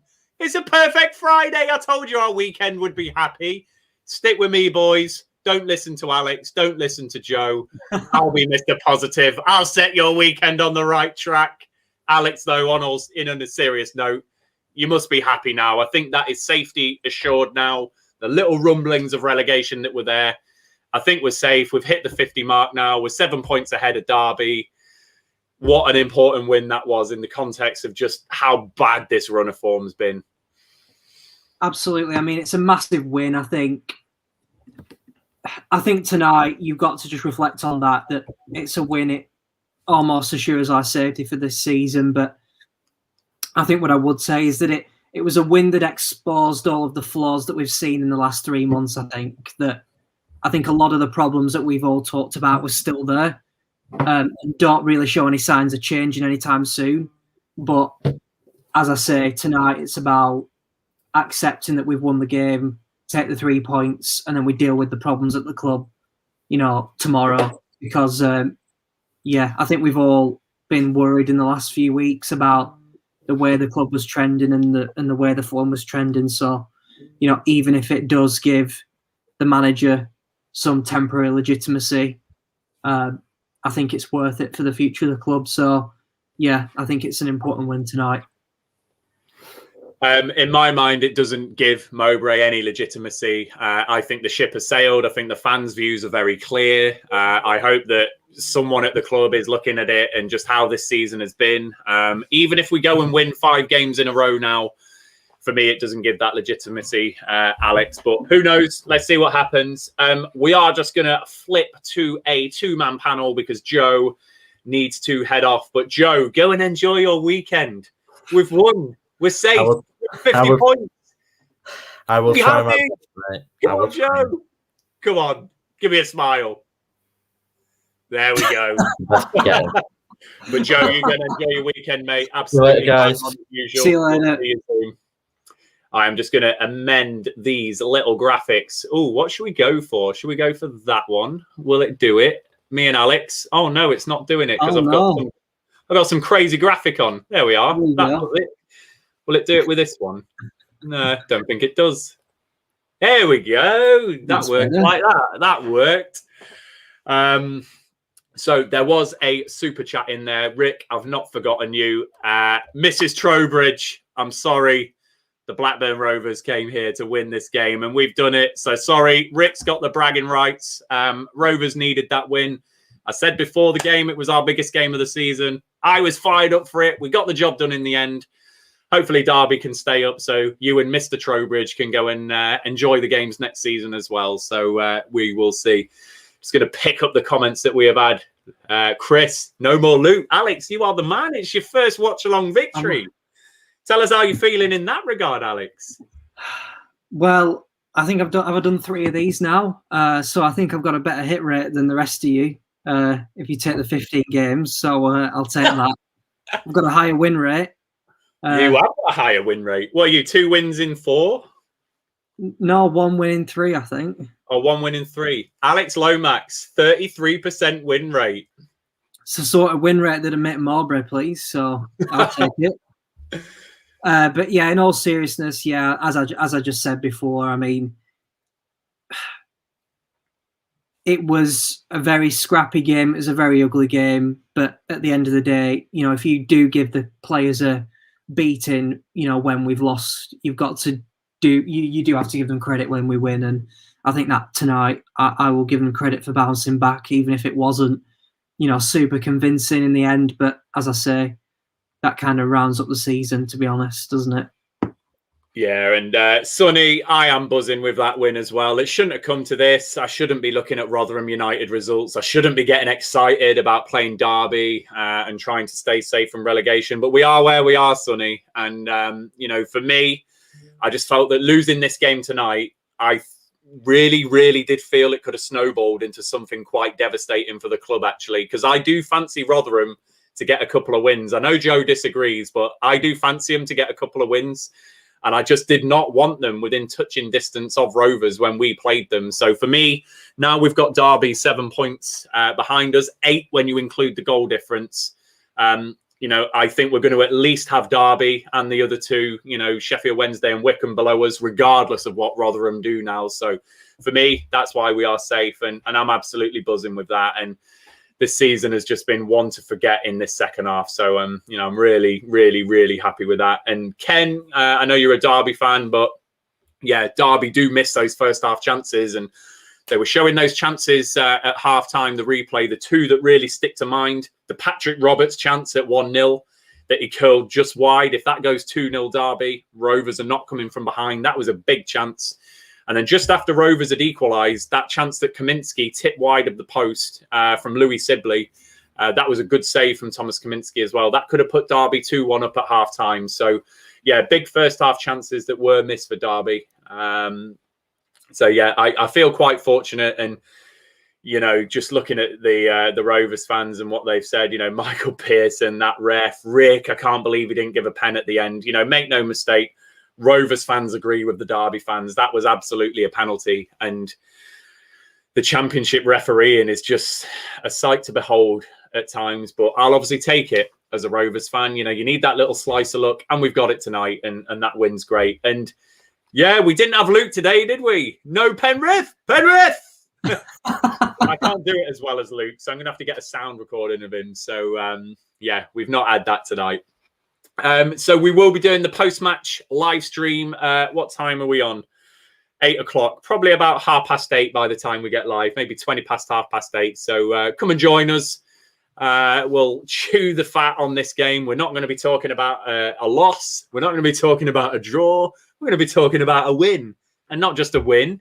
We came from behind and won. My word, what the hell's going on with Blackburn Rovers? So brilliant, absolutely brilliant. I'm really happy with that. And yeah, the final 4 games of the season now.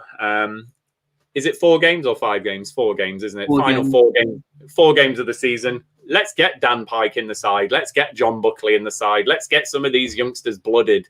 Now we know the pressure's off. Let's get them in. And as Joe and Alex reflected on before the game, a lot of that starting 11 tonight are not going to be in the side next season. Let's use the 4 games now to see what these youngsters are really like. So let's go for it. Yeah, so we'll end it there. I'm just going to see if there's anything else in the comments. I don't think so. Yeah, no, let's end with Michael's above Preston for now. So we'll take that. We're above Preston. And if we can finish the season above Preston, hey, let's take that as we're going to take something from this season. Let's just come above Preston. So, Alex, yeah, thank you for joining us on the watch along. You've broken the hoodoo. You're not the jinx. Broken the jinx. I'd just like to say before we round off, just thanks for everyone who continues to watch and support the channel. I mean, you know, Rovers' season's been derailed a little bit, and you know, we were worried, you know, would people want to interact and things like that, but everyone's been just fantastic and kept supporting the channel. So just thank you very much for doing that. Absolutely. Yeah, here. We say it all the time. It's you guys who watch us and subscribe to us and interact with us and donate to us as well that make it all really worthwhile. And it's why I personally sit in this freezing cold garage shouting and watching games of football. It is for all of you fans. I love connecting with you all. So, yeah, I'm really, really happy now that we've got something to smile about and shout about. So thank you all for joining us on your Friday evening. I know Friday at 6 o'clock is a really awkward time of day. So thank you all. We had great views tonight. So, yeah, we'll end it there. So if you do want to join us on the show a little bit later on, you can call into the show. So send a DM to @RoversChat_, and you can call into the show and let us know your thoughts. And before we finish, I will just leave you, of course, with our 2 sponsor messages, Blue Roast Capital, who, as I said earlier, are now on LinkedIn and on Facebook. Go and check them out. Joe's been helping get that set up with RJ. And we will leave you with our sponsor message from 𝒑𝒆𝒔 Come on, Rovers! Come on! Let's do it! The Rovers Chat YouTube channel is proudly sponsored by 𝒑𝒆𝒔 They've got retro football from every era with mugs, phone cases and much more. They also have plenty of Rovers goods, including apparel with the famous 94-95 season and this season's kit. Check them out using the link in the description below.